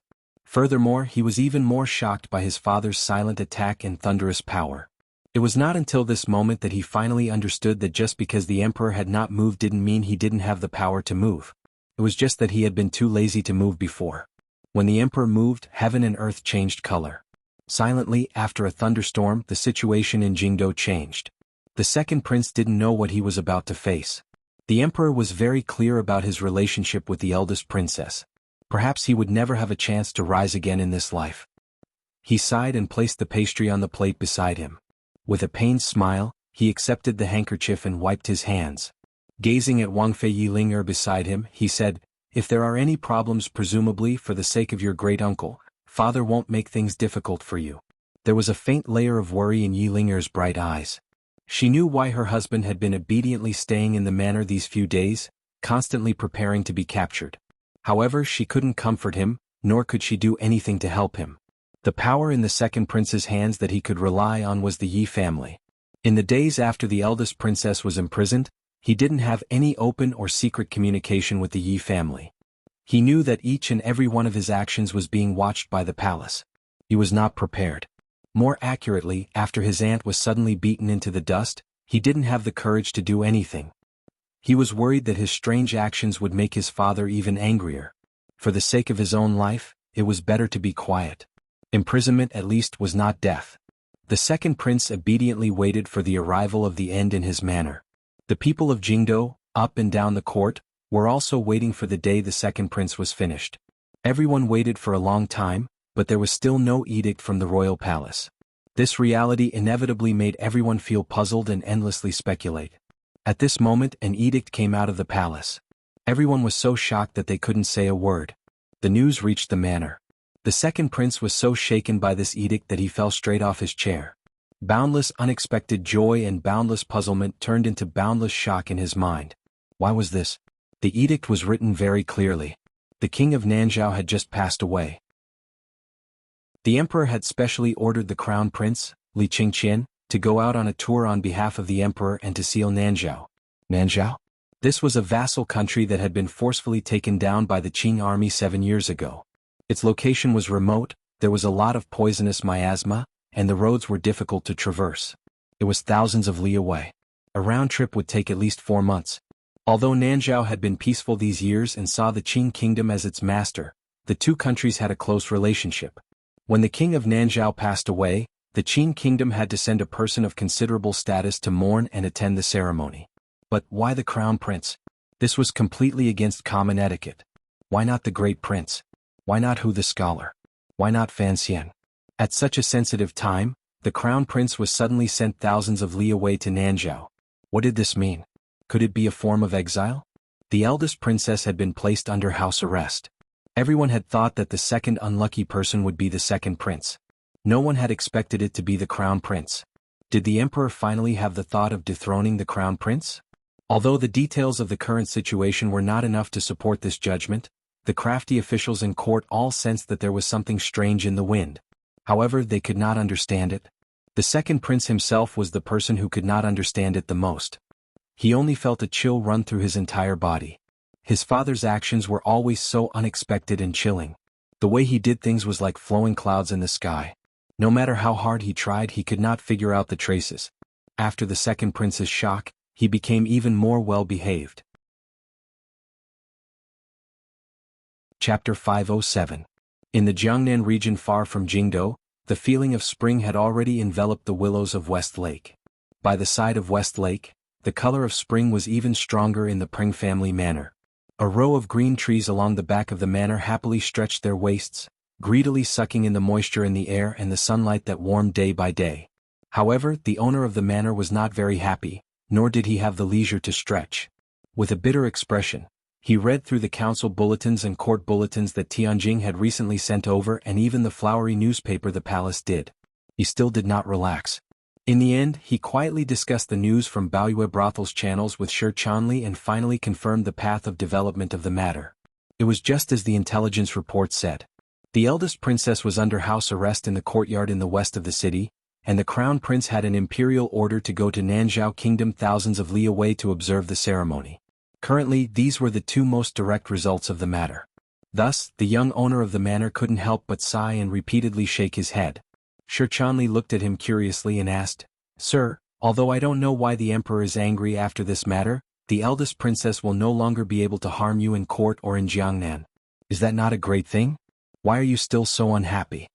Fan Xian looked at him with slanted eyes and swallowed his words a moment later. He waved his hand in boredom and said, "We'll talk about it later. You should hurry back to Suzhou and keep an eye on Baoyue Brothel." Shi Chanli left with a head full of confusion. Wang Qinian, who knew the inside story of this matter, flashed in. He stood quietly behind Fan Xian and watched as he once again examined all of the intelligence reports from Jingdo. He did not make a single sound. He didn't make a single sound because he knew why Fan Xian was troubled. I worked so hard to set up such a trap, yet in the end this is the result, Fan Xian said somewhat helplessly. The danger this time was great. In the end that woman still survived. Why exactly is this so? Wang Qinian glanced at him from the side and thought, after all, the eldest princess was his mother-in-law, so her words were inevitably a bit cold-blooded. To be able to stand between the eldest princess and the emperor and suppress the bomb that Fan Xian had used so much strength to detonate, it could only be that old man who had been deep in the palace for a long time. However, Fan Xian still had many questions and doubts about the process of this matter. Soft-hearted. He furrowed his brows as he spoke. These words were not only criticizing the emperor for holding back in the end, but they also represented his suspicions in a certain aspect. Why had the eldest princess not even made a decent counterattack before being so easily taken care of by the emperor? Even if he knew that the actions outside the palace were personally arranged by Director Qin, based on his understanding of his mother-in-law, for her to quietly allow herself to be captured, it really did not match her reputation as a madwoman. I told you the eldest princess likes the emperor, Fan said. Fan Xian pursed his lips and said, I just didn't think she would be infatuated to such an extent. Before the emperor truly acted and had the intention to kill, she actually wouldn't actively resist. What kind of world is this? Oh, Fan had Fan, and Fan of Fan. With a Fan in. Fan he of Fan said. Of Fan of Fan and said. And of a Fan of he. No matter how arrogant or rebellious one was, no one dared to say such treasonous things in their own yard. Yet, Fan Xian had said it in front of him, forcing him to listen. Wang Qinian coughed unhappily.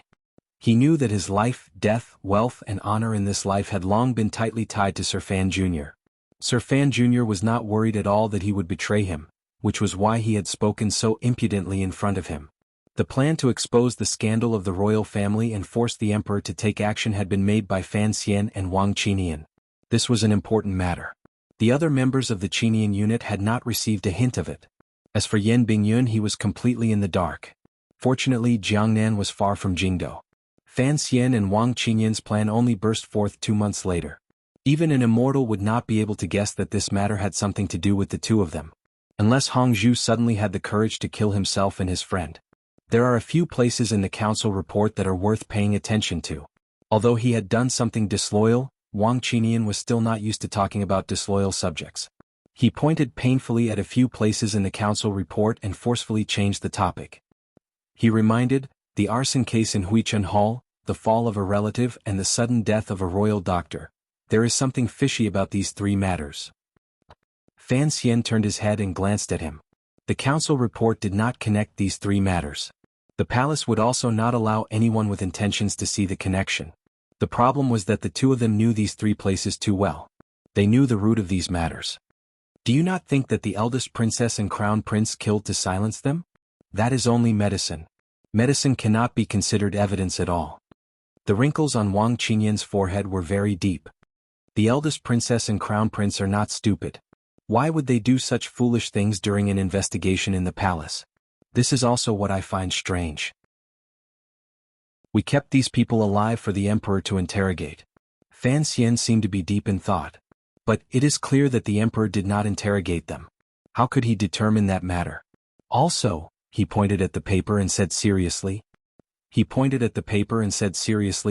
palace didn't find anything. The eldest princess probably won't take the blame. These 3 cases, who did it? Fan Xian furrowed his brows. Thinking about it now, it was indeed better for the 3rd Bureau to be dead than alive. His original plan did indeed have some problems in this segment. Now, what he was thinking about was who had helped turn this situation into a complete dead end, leaving the emperor with no way to investigate and only able to rely on his own suspicions to make the final decision. When they were still in Jingdo, he and Wang Qinian had faintly sensed that there was a power that seemed to be doing something similar to what they were doing. However, at the time, they were afraid of alerting the enemy and did not investigate closely. It shouldn't be anyone else. Wang Qinian sighed. Fan Xian also sighed and shook his head. Other than the one of us, there is no one else. The crown prince has gone to Nanzhao. The study did not remain calm for long. Fan Xian spoke of the question lingering in his heart. Based on the time, he should have already passed Yingzhou and continued south. Why do you think the emperor made this arrangement? The officials in the court must still be guessing. not understanding why the crown prince would be implicated in the matter of the eldest princess. But you and I are certain that His Majesty will not tolerate a son who shamed the royal family to inherit the throne. Going to Nanzhao to attend the ceremony, will Qingqian be able to come back? Wang Qinian was silent, not daring to answer this question. Fan Xian smiled and glanced at him. You and I have done who knows how many things that implicate the 9 clans. There is no harm in discussing it. Wang Qinian forced a smile. He knew that Fan Xian was once again reminding him of how shameless his intentions were. He shook his head and said, I don't think anything will happen along the way. Even if the emperor has the intention of deposing the heir, he would not choose this time to throw it out. That makes sense. Fan Xian gently slapped the table. My thoughts are the same as mine. Our emperor wants to be wise and powerful, to leave his name in the annals of history. He has done everything he can to suppress this matter and does not want it to become a laughing stock. The crown prince's trip to Nanzhao this time is to get him out of Jingdo and slowly plan the deposing of the heir. The second reason is... He furrowed his brows and suddenly thought of the poisonous fog that pervaded Nanzhao. 7 or 8 years ago, when Yan Xiaoyi led the army to conquer the south, the casualties of the soldiers were all because of this scourge. The miasma has invaded the body, the crown prince's body is gradually weakening. Wang Qinian said this and suddenly realized that he was indeed becoming more and more daring. Fan Xian forced a smile and continued, if it really is what you and I think, the emperor is indeed powerful. A complicated expression flashed through his eyes, but Wang Qinian did not notice it. Regretfully, it was not completely successful. Fan Xian sighed. Why do you think the eldest princess did not die? This was the second time today that he had openly expressed regret. Wang Qinian felt it was strange. The eldest princess had already lost power. After all, he was her son-in-law.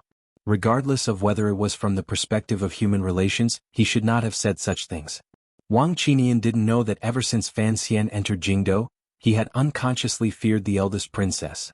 When dealing with other people, he could use schemes and power to compete.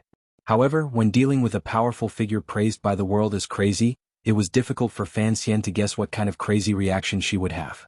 This kind of uncertainty gave Fan Xian a headache. Particularly with the change in the Jingdo palace, Fan Xian still found it difficult to believe such an ending. The eldest princess was on the brink of death, so why did her powers not carry out a final counterattack? What about the elders of the military? What about Yan Xiaoyi's attitude? If the matter had happened too quickly and the military did not have time to react, then what about Yi Luyun? Fan Xian knew better than anyone about Yi Luyun's position in the Juanshan conference. In Suzhou, he had also been scared out of his wits by that broken-down sword. Even if the Juanshan conference was a loose organization, the eldest princess would certainly not be as weak as it seemed now. Earlier, he had analyzed the eldest princess's crazy and abnormal love for the emperor with Wang Qinian. That was just an excuse Wang Qinian used to convince himself.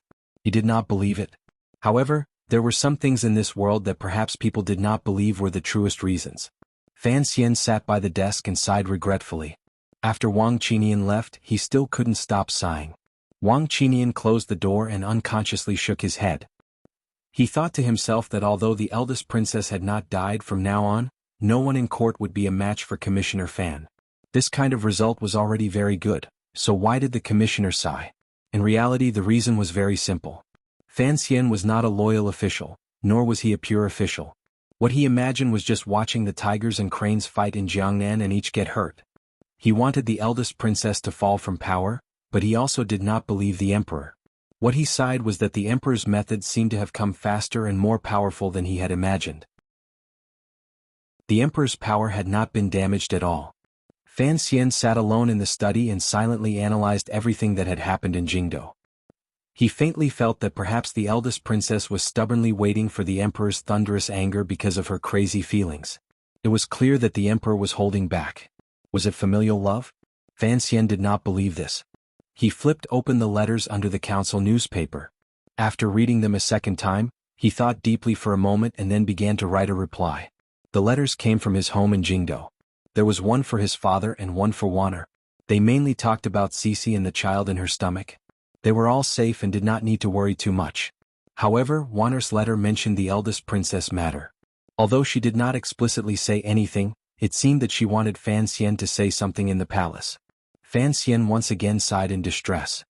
He knew that his wife was a rare intelligent person.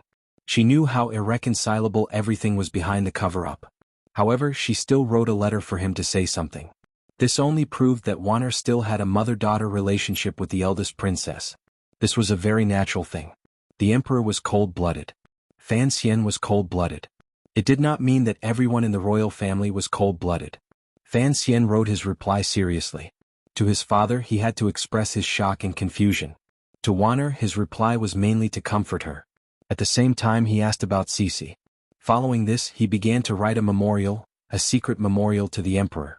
Although he did not directly plead for leniency for the eldest princess, he faintly expressed the concern that a son should have. After he finished writing, he looked it over carefully a few times and confirmed that this kind of attitude would not make the emperor think he was hypocritical or make the emperor angry. He sealed it with wax and had his subordinates send it through the first-class mail route. After doing all this, only then did Fan Xian relax slightly. Although he had been free and unfettered in Jiangnan these few months, his gaze had always been fixed on Jingdo. The mental pressure was great. Although the matter was not coordinated, it was basically proceeding according to his plans. He finally relaxed a little. Pulling open a drawer in the secret room, he took out the process of the 3 workshops of the palace treasury that 7th Yi and he had spent more than a year copying out and spaced out. Although this process was not everything in the palace treasury, Fan Xian knew that if this thing actually made its way to northern Qi, it would have terrifying consequences.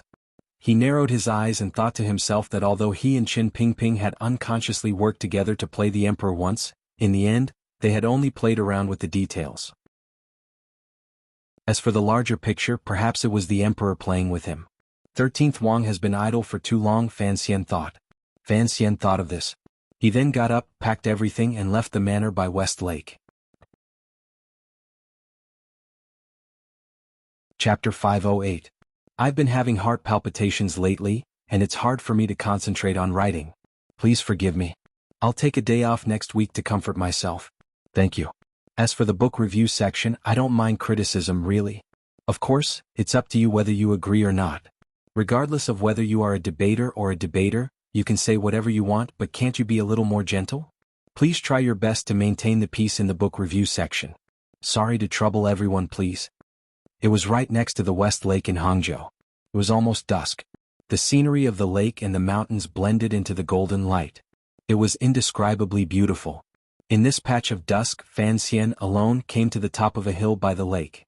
Looking at the young man holding the green banner, he tilted his head and said, I heard you've been telling fortunes in Hangzhou recently and have received the favor of a few young ladies of large families? The young man holding the green banner was the last disciple of Sigu Jian in Dongyi, the 9th-level ace who had helped Fan Xian kill Yan Shindu. Fan Xian had always felt that the existence of this person, as well as his subsequent assistance to him, was somewhat absurd. It was like one of those avant-garde dramas he had heard of in his previous life. No matter how he savored it, it left a strange taste in his mouth. Although Sigu Jian, that idiot, seemed to have thought things through clearly, Fan Xian still felt that this matter was too ridiculous. Although not many people in the world knew of the relationship between 13th Wang and Sigu Jian, if Fan Xian turned hostile and denied it, how would Sigu Jian explain it to the eldest princess or Yan Xiaoyi? 13th Wang's face was facing the direction of West Lake. The faint golden light reflected off his handsome face, plating it with a comforting glow. It was very warm. Now the entire Jiangnan knows that I'm an expert under your command. The young man smiled amiably and said, naturally the officials will also give me some face. This fortune-telling business is definitely not bad. A light breeze blew across the surface of the lake and moved up the trees at the foot of the hill. It only slightly moved a corner of the green banner in 13th Wang's hand. It just happened to reveal the words, Iron Minister. After experiencing the storm of Zhaoshang Money House taking over the Ming family's shares, the people who had been in Ming Garden at the time had already guessed that the young man standing behind the shopkeeper of Zhaoshang Money House was an ace Sir Fan Jr. had used to monitor the money house. The trusted aide of the imperial envoy was naturally doing very well in the Jiangnan area. Fortunately, you don't have the habit of harming innocent girls. Fan Xian smiled and stood beside him. Tilting his head to glance at him, a complicated emotion rose in his heart. On the green hill by the lake, the surface of the lake reflected golden light, and the smooth face. This scene made Fan Xian involuntarily think of many years ago on the cliff in Danzhou. The man closest to him in the world seemed to also be surrounded by a ball of light. The man with the black cloth seemed to be saying goodbye to a certain place. What about 13th Wang? Fan Xian unconsciously shook his head.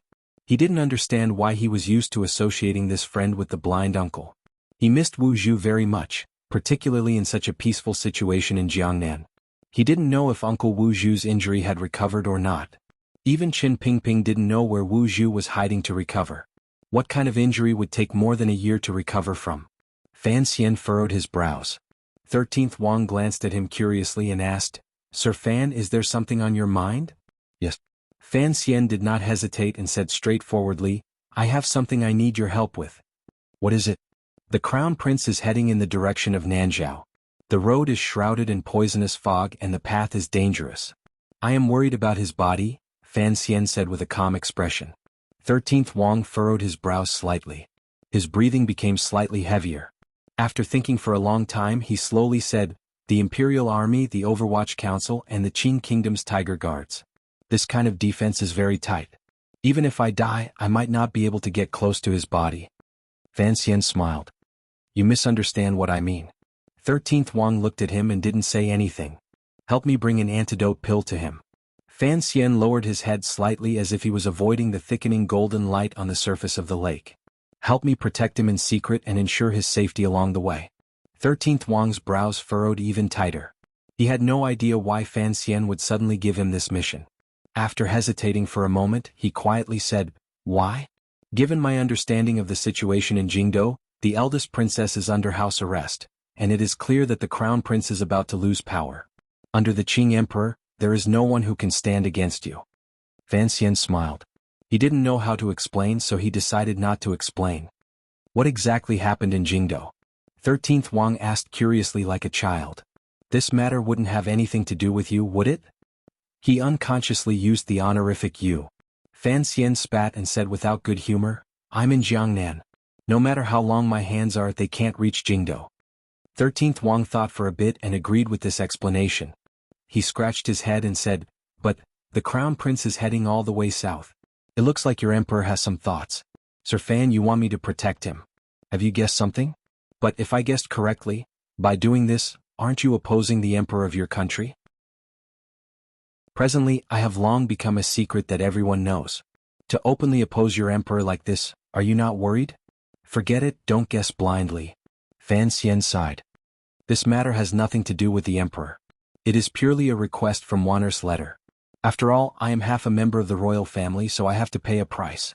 13th Wang smiled. He knew that what he said was a lie, but he didn't expose it. Fan Xian furrowed his brows and glanced at him. "Don't laugh like a rabbit. Looking at it now, you're not an idiot either." 13th Wang spread out his hands and said, "When have I ever been an idiot?" "When you killed the little archer." Fan Xian had long learned from 13th Wang about the specifics of the night attack on Yuantai camp. He knew of 13th Wang's bravery that day and had let out countless sighs of admiration. Now he repeated it again. "Brave warriors die very easily." 13th Wang smiled self-mockingly. "I'm probably only used to this kind of battle style." For some reason, Fan Xian suddenly thought of Lin Qingxia's role as the valiant general. Absurdly, he laughed to himself. Then, under 13th Wang's confused gaze, he gently patted his shoulder.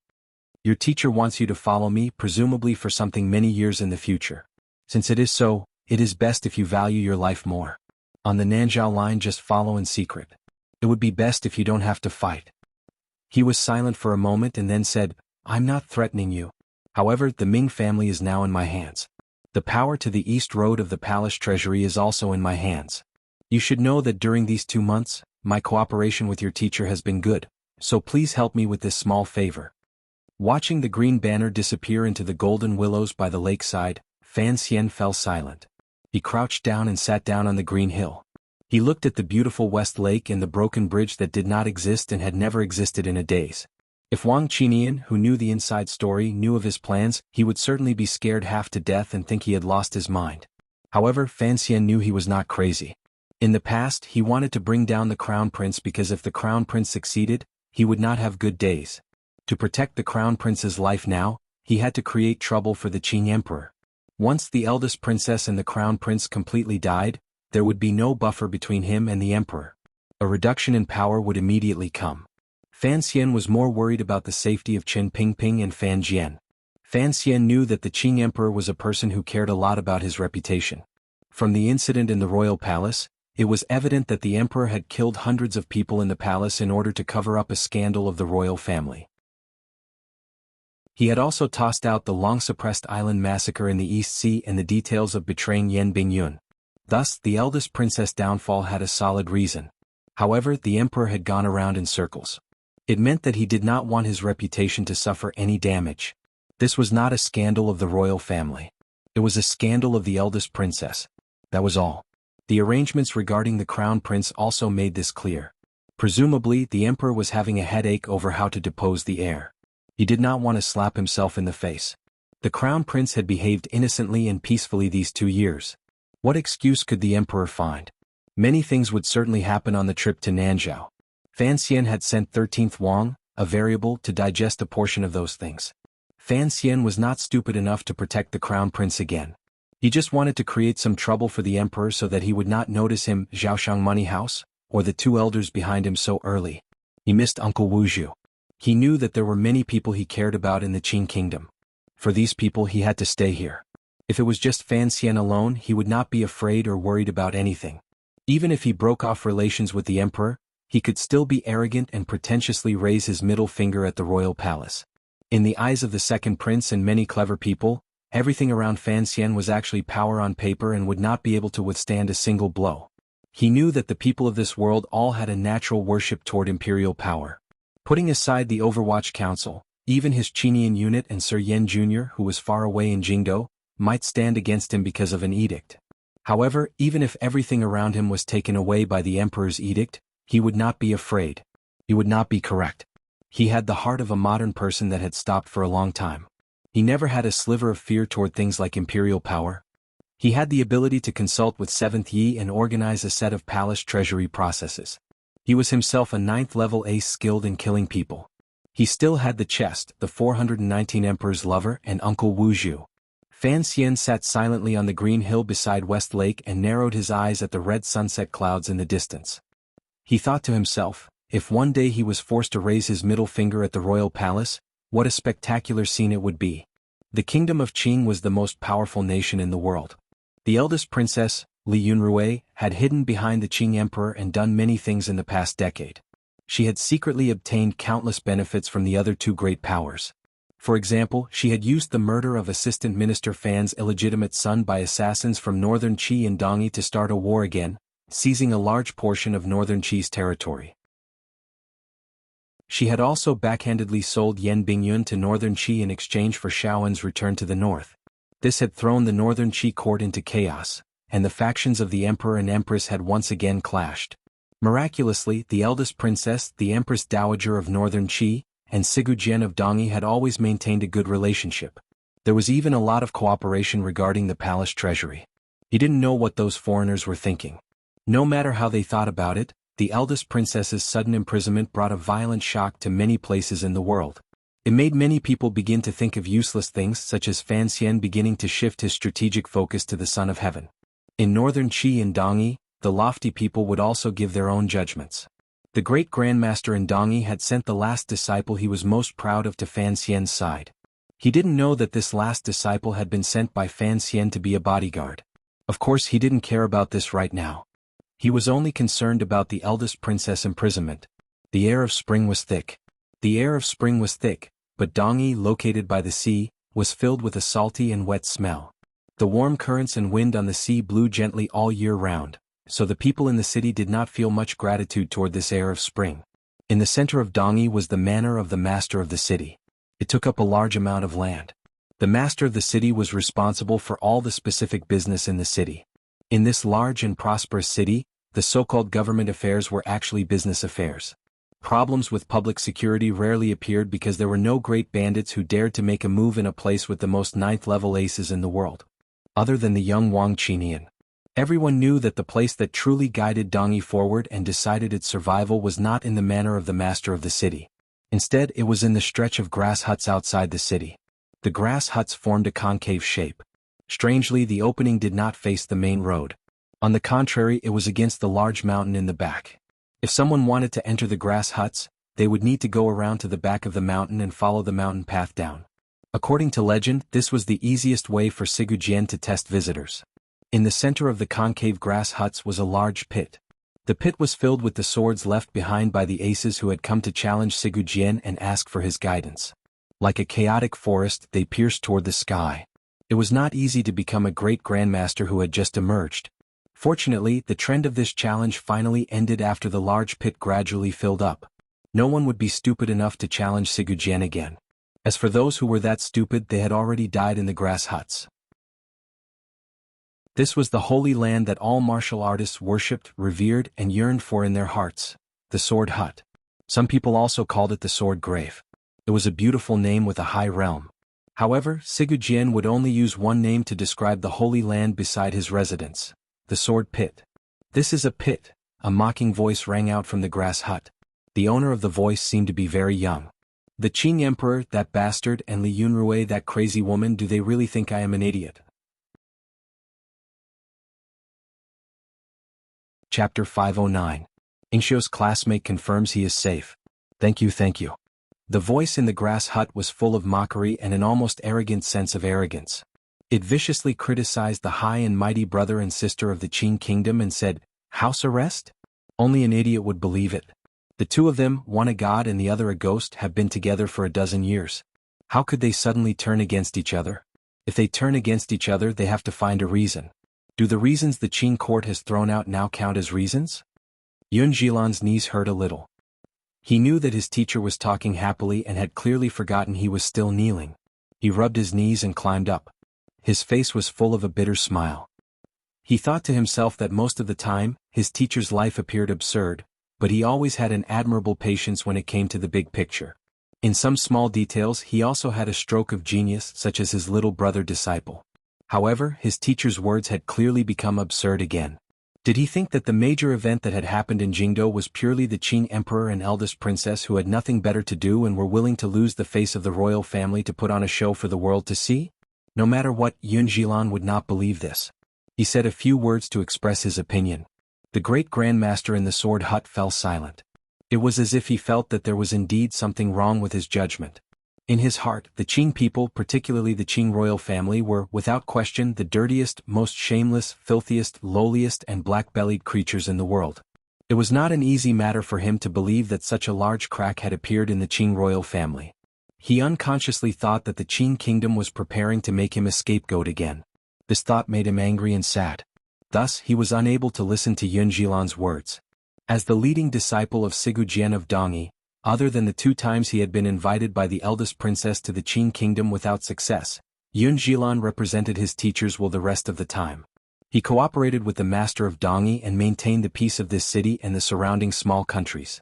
When it came to government affairs, he was much more astute than the great grandmaster known to the world as an idiot.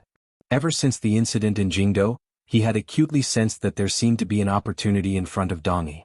If they could grasp this opportunity, Dongyi's greatest threat could be eliminated. They would no longer have to be like a tree sitting on the fence, sacrificing themselves between the nobles of the Qing kingdom. In particular, the fact that the eldest princess was not dead made Yun Jilan even more certain of his judgment, and he very sincerely repeated it to his master. The grass hut once again fell silent. Sigujien didn't speak again. He was silent. After a long time, the voice slowly said, "We cannot interfere right now. Who knows if it is a trap?" Yun Jilan expressed that he understood, but he was smiling bitterly in his heart. He didn't understand that the great swordsman in the hut, that idiotic grandmaster, was not only afraid of the Qing kingdom's evilness. More importantly, if Dongyi wanted to use the Qing kingdom's internal strife, they needed a good opportunity. As the most powerful country in the world, this kind of opportunity could not be created by outsiders. They could only wait for the people inside the Qing kingdom to send out an invitation. Regardless of whether it was Sigujien or Ku He, they were both towering trees outside of the Qing kingdom. These 2 trees could not easily express their attitudes or dance with the wind in the mountains. Once they went in one direction, it would not be easy to come back. Continue to watch and see what the Qing people are playing. The voice in the grass hut rang out again, giving an order to Yun Jilan. However, he didn't tell his disciple. For a long time, certain people in the Qing kingdom had been able to pass on important information to him through certain channels. Now he was weighing this information. "Yes, teacher.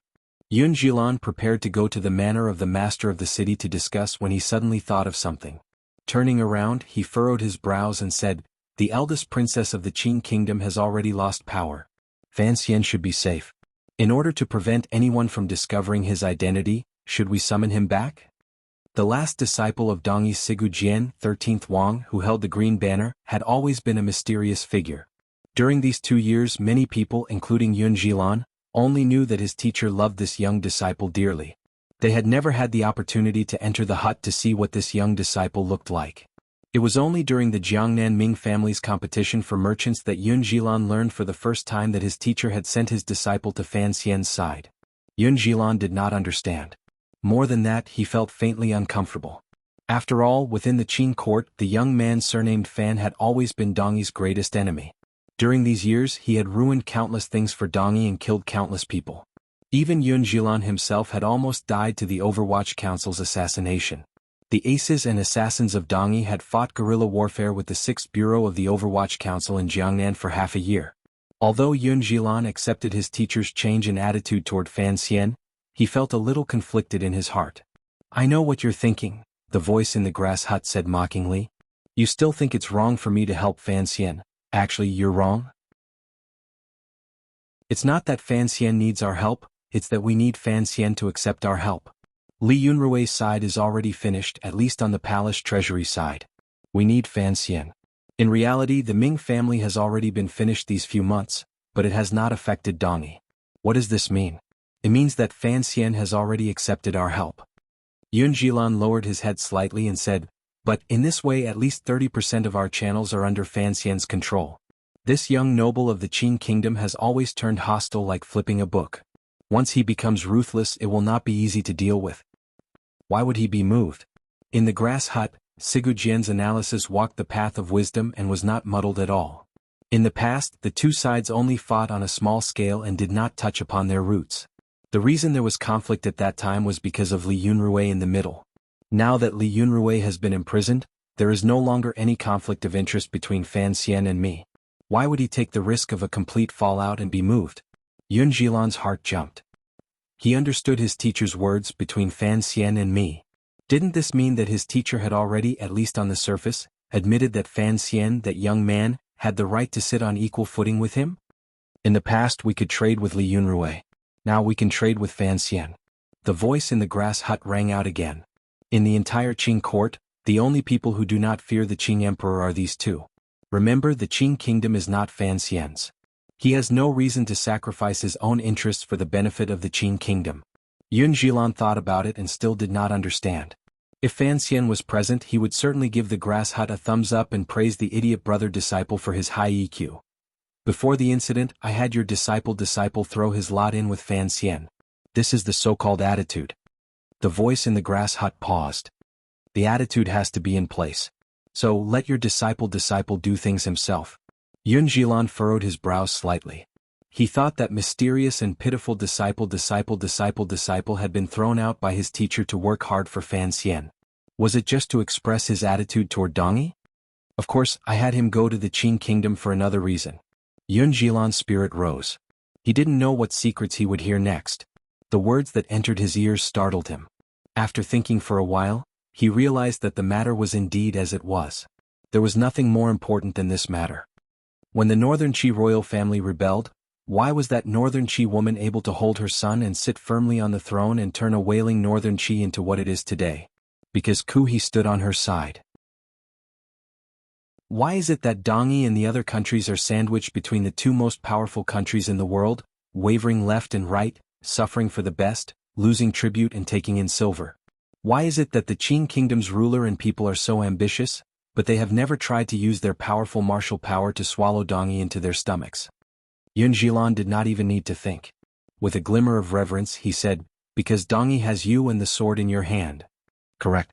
Although the title of Great Grandmaster is meaningless, it is good to use it to scare people and as a killing weapon. The voice in the grass hut suddenly became lonely. Have you ever thought about what the world would be like if He died and I died? Yun Jilan felt a chill run down his back. As for such a scene, it was something that everyone in the world had thought about. However, no one dared to say it aloud. They knew that given the Qing kingdom's powerful military power and the hot-bloodedness of conquering borders rooted in the hearts of the Qing people, once two great grandmasters who did not belong to the Qing kingdom died, the entire world would certainly sink into chaos again. Putting aside northern Qi, at least Dongyi would find it difficult to keep. He said sincerely and firmly, "Teacher, you will not die." What a joke. Who doesn't die in this world? The voice in the grass hut became more and more lonely. Even if I don't die, people will grow old. Kuhi is already so old and I am not young either.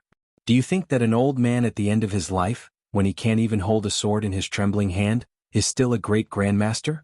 But, what does this have to do with little disciple entering the Qing kingdom? Yun Jilan was silent for a moment and then asked the question in his heart. There have never been any great grandmasters in the world, the great grandmaster in the grass hut said coldly. The great grandmaster in the straw hut said coldly, "It's just that since more than 30 years ago, we monsters have gradually appeared. There weren't any in the past and I don't know if there will be any in the future. But at least for now, among the young experts in the world, there are only a handful of people who have the chance to approach this realm." Yun Jilan's heart jumped slightly as he watched the calmly closed door of the grass hut. The voice in the door laughed. "It's a pity that you are old.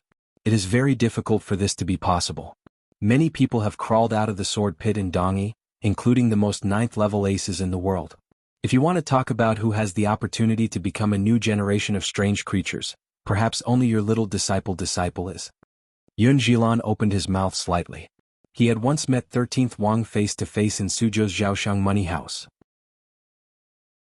At the time, he had learned that this little disciple had already entered the 9th level at such a young age. He had been very shocked, but he had always felt that his little disciple's realm was far from his. How was it that in his teacher's mouth, he was the person most likely to enter the great grandmaster realm? This is a problem of one's nature. Sigu Jian's voice finally became as confident and indifferent as a great grandmaster's. If one desires something to the extreme, one must not care about something. You can't, and the knife-wielding master under Ku He called Lang Tiao also can't. Actually, these years, presumably, Ku He and I have both been troubled by the problem we spoke of earlier. Once we grow old and die, what will happen to the land behind us?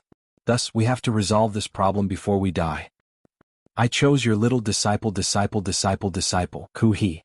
He chose Haitang. Coincidentally, they are each other's last disciples. Even more coincidentally, Ku He sent Haitang to Fan Xian's side. Sigu Jian's voice carried a glimmer of mockery. Even if it wasn't him who sent her, at least he must be very happy that something happened between Haitang and Fan Xian. Since he could send her, I could also send her. However, Haitang is a girl. This is a great advantage. Yun Jilan was dumbstruck. He had no idea how the great grandmaster's plan to raise Fan Xian was brought up. He didn't understand why Ku He and his teacher, these two great grandmasters, would send their last disciples one by one to Fan Xian's side. Are there really only 4 strange creatures in the world? Sigu Jian asked in a quiet voice. Yes, perhaps there are only 4 strange creatures. That strange creature never seems to age. You should know him, that blind man? Yun Jilan's heart grew cold. He knew that his teacher was talking about a mysterious figure who had secretly traveled through Dongyi many years ago. But you don't know that Fan Xian is that blind man's disciple. The person in the grass hut smiled. Isn't this a very interesting matter? The last disciples of strange creatures should all be together. Fighting and talking will allow the 3 of them to improve greatly. This is the so-called training. Of course, presumably, Ku He is thinking the same as me. He wants his disciple to go to Fan Xian's side to get a bit of good luck. Luck? Yun Jilan stared at the tightly closed door of the grass hut. What kind of conditions are needed to become an old strange creature? Intelligence, cleverness, hard work, but most importantly, luck, Sigu Jian sighed. There are countless cultivators in the world. In the end, only a few people succeed. Is it the heavens being unfair or is it something else? In reality, it is just that our luck is a bit better than other people's. In the end, he said, what happened 30 years ago was already proven. To become a great grandmaster, one must have this kind of luck. Then one must try with the blind man. However, no one can find where the blind man is. Since it is so, then one can only try the blind man's last disciple. Yun Jilan was confused by these mysterious words. A moment later, he asked the question he was most concerned about. Little brother disciple Haitang Fan Xian. Teacher, of these 3, who do you think is most likely to succeed? Among these three top aces of the younger generation, other than 13th Wang who was still a nobody, Haitang and Fan Xian stood, without question, at the peak of their age group. At such an age they had already entered the 9th level. Each of them had a good teacher. Furthermore, at different times of time, people always thought they were Tian Mai. Thus, when people discussed who would be the next great grandmaster, the first thing they thought of was Fan Xian and Haitang duo. Haitang. Sigu Jian's judgment came very simply. Because she is very good, she is very fast. Then youngest disciple?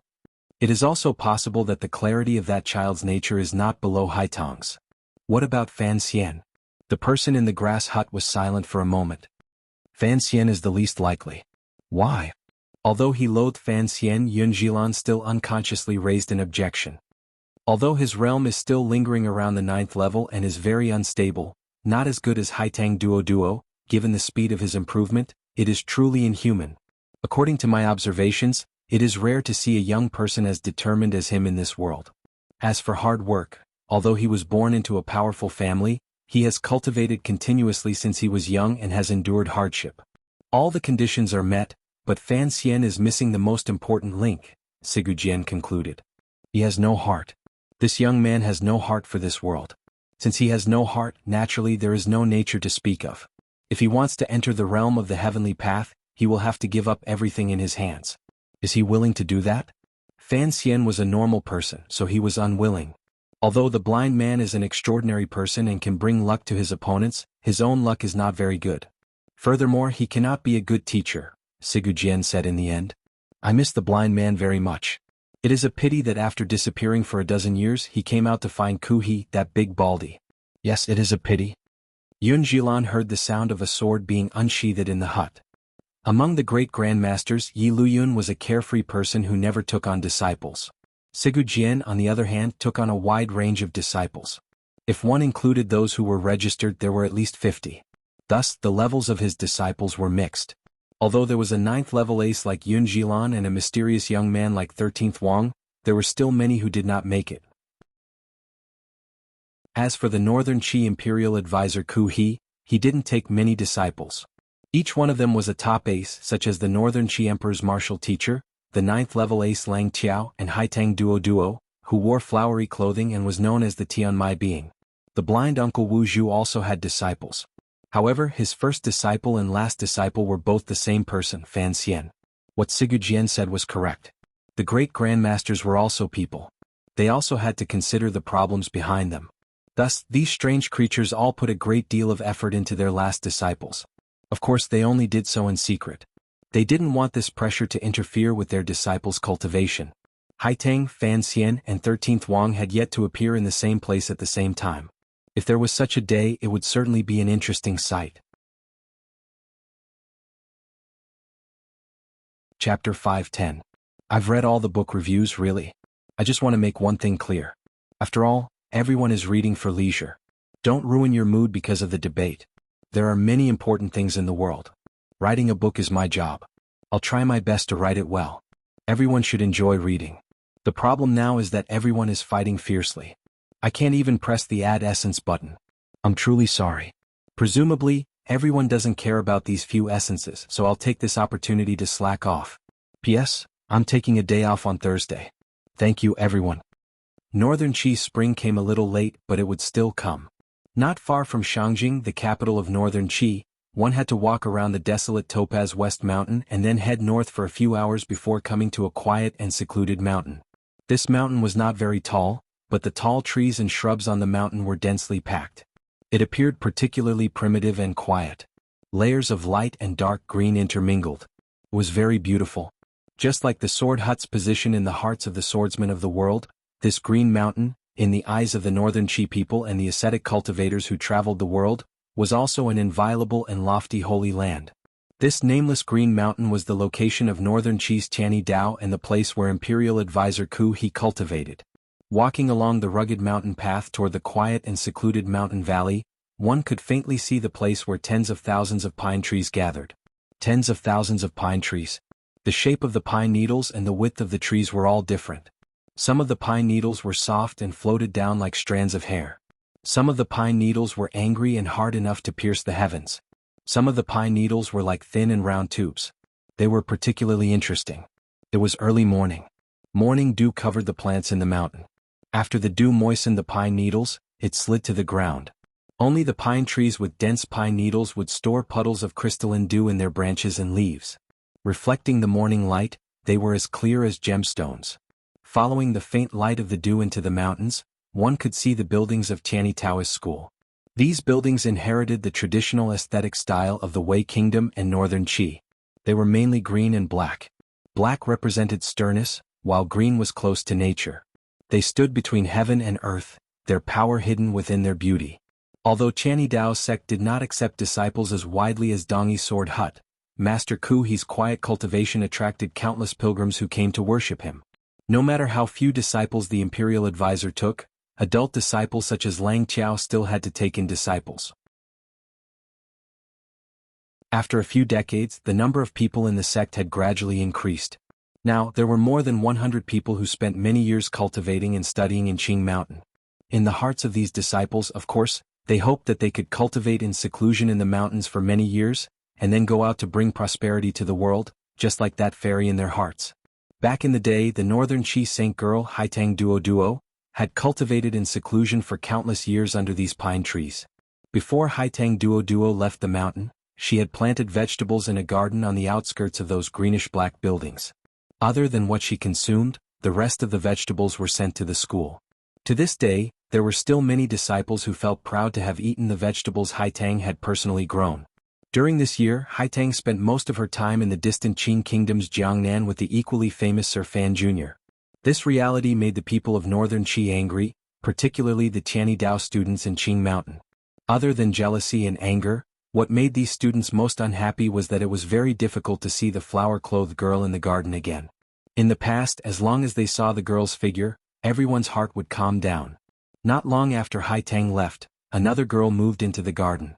At the same time, she turned the vegetables in the garden into medicinal herbs that could be grown.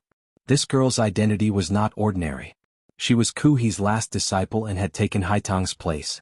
She moved into Haitang's garden and collected her seeds.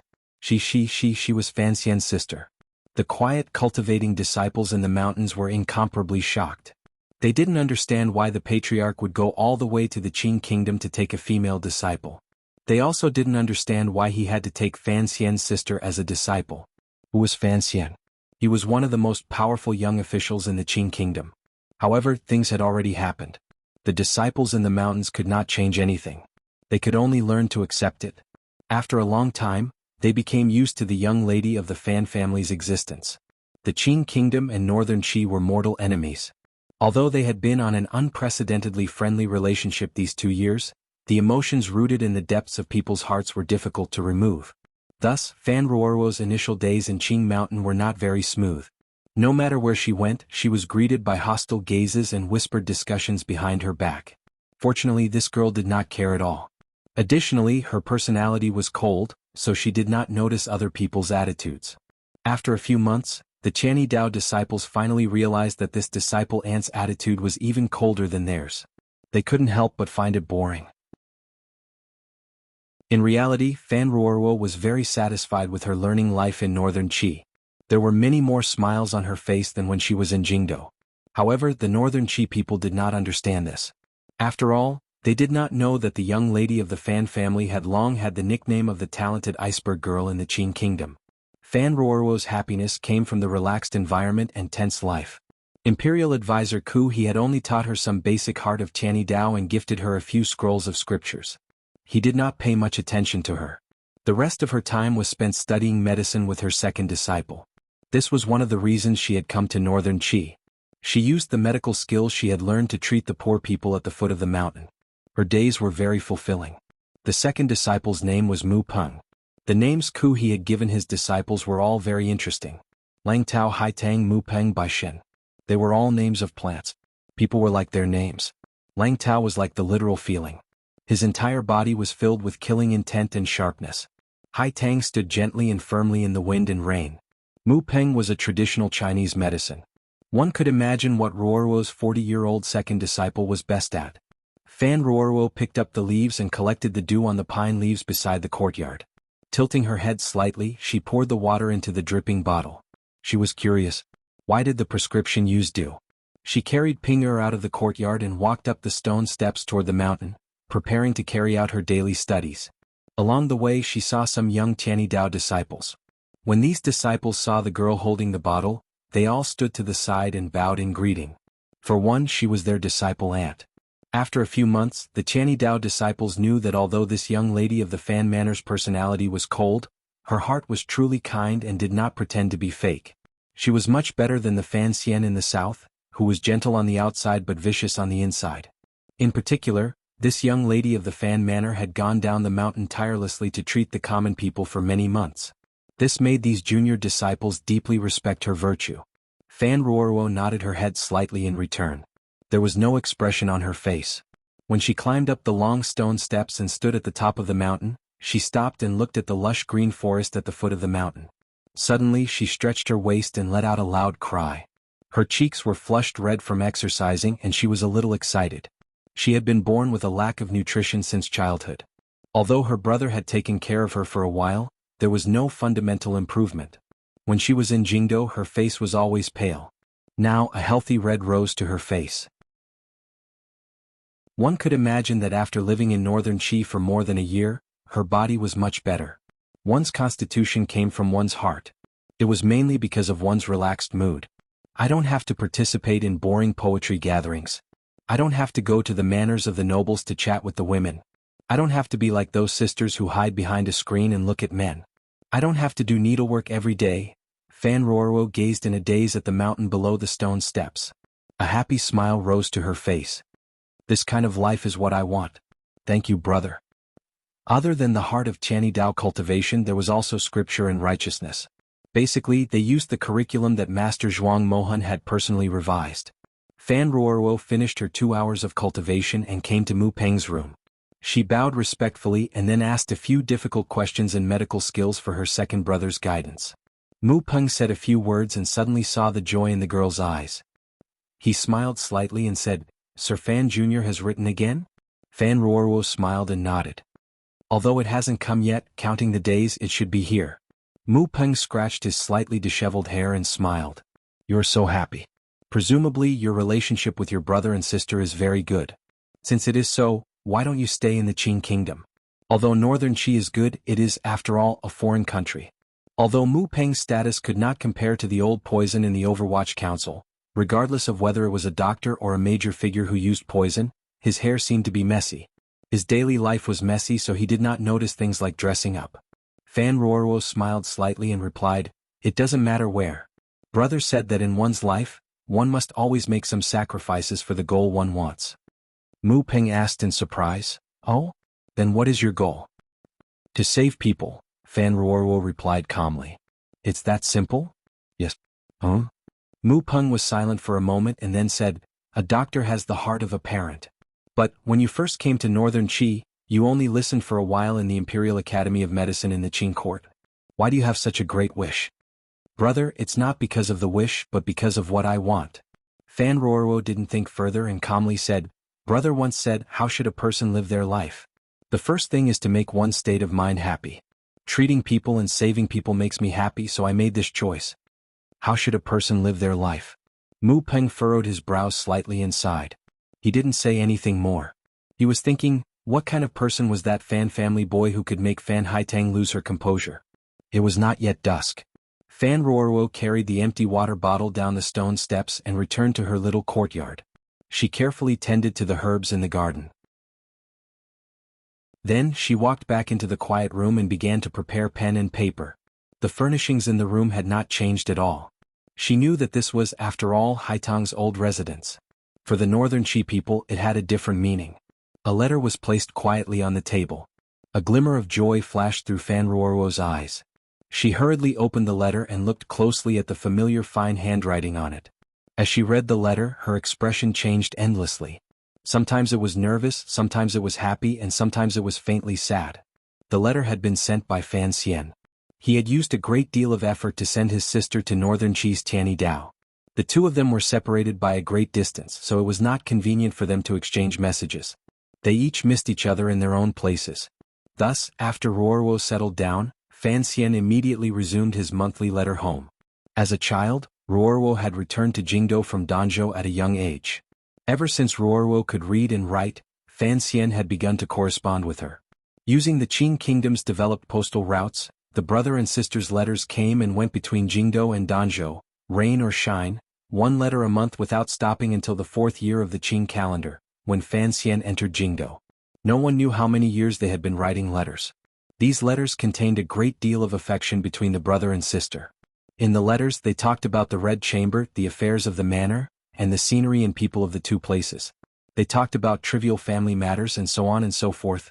It was through these letters that Fan Xian became one of his sister's teachers in terms of spirit. From a young age, Fan Ruorwo had been influenced by the contents of these letters. Her state of mind and attitude was different from most women in this world. No, it was different from most people in this world. She was still filial to her parents, loved her brothers and got along very well with her sisters in the boudoir. However, there were many different things in her heart. She had a relatively independent personality and yearning for freedom. She was so incompatible with this world, yet she did not want to leave this world and live. It was because of this contradiction that, when she was in Jingdo, she became a polite, cold girl. It was only later in front of Fan Xian that she dared to reveal her true feelings. Thus, she went far away to a foreign country and lived a simple and bitter life. This kind of life, unusually terrifying in the eyes of a noble lady, made her happy and content. The beginning of all of this was a letter. It was a letter between Fan Xian and her. Fan Ruorwo looked at the letter in a daze. After a long time she let out a faint sigh. The rims of her eyes were slightly moist. The struggles in court in Jingdo were still very far from her. She also believed in her father and brother's abilities, so she did not care about the dangers written in the letter. However, this time Fan Xian mentioned Hongqing in the letter. Hongqing? Fan Ruorwo wiped away the tears at the corners of her eyes. The image of the gentle heir rose in her mind. He was going to the west to fight the Hu people. Would he get hurt? Would he come back? King Jing's manor and the Fan manor were old friends. Ruorwo had also grown up with Li Hongqing. She knew that although he had great ambitions, he was, by nature, a very rare good person. Putting aside the romantic affairs on the pleasure boats, he was also infatuated with her. This time Hongqing had asked to leave the capital. One reason was to free himself from the struggle between the princes in Jingdo. She knew that this was also a kind of self-exile after she had hurt him. However, Fan Ruorwo was unable to accept Hongqing. Her exquisite heart, which had been influenced by Fan Xian, was even more unable to accept this world's attitude toward men and women than Fan Xian himself. Isn't this a very ridiculous and interesting thing to do? Of course, even if there were no romantic affairs on the pleasure boats, even if Hongqing was a perfect person, Fan Ruorwo still could not accept living with that man for the rest of her life. It was just like one of the stories Fan Xian had told in his letter. Those were all very good, but she just didn't like it. What story did he write to make you cry? A lazy and clear voice came from the door of the room. Your brother is indeed very detestable in certain aspects. Fan Ruorwo raised her head to see Haitang standing at the door wearing a thin flowery dress. She quickly stood up and said, "So it was you who sent the letter. I thought it was someone sent by Sir Wang." Haitang put her hands in her clothes and dragged her feet in. "Wang Qinian isn't coming back. Didn't Fan Xian say? Right now it's Deng Ziyu in Shangjing. You should have met him." Fan Ruorwo nodded. Haitang smiled slightly and said, "I am truly curious about the contents of this letter. It actually made the usually calm you cry." Fan Ruorwo's fingers gripped the letter. She lowered her head and said, "Don't make fun of me. Brother is still as long-winded as before." Haitang sighed and said, "I have experienced this deeply." Fan Ruorwo tilted her head slightly and asked with confusion, "Aren't you in Shangjing? Why have you returned to the mountain?" Of course, Haitang couldn't have returned to the mountain just to send a letter to Fan Xian's sister. She gazed at Fan Ruorwo and smiled slightly. "Teacher received a letter from second brother and thinks you can already leave the mountain. He had me accompany you to Shangjing." "Go to Shangjing?" Fan Ruorwo said with some difficulty. "But there are still many things I haven't learned. It's just that someone wants to see you, so he asked me to take you there," Haitang said.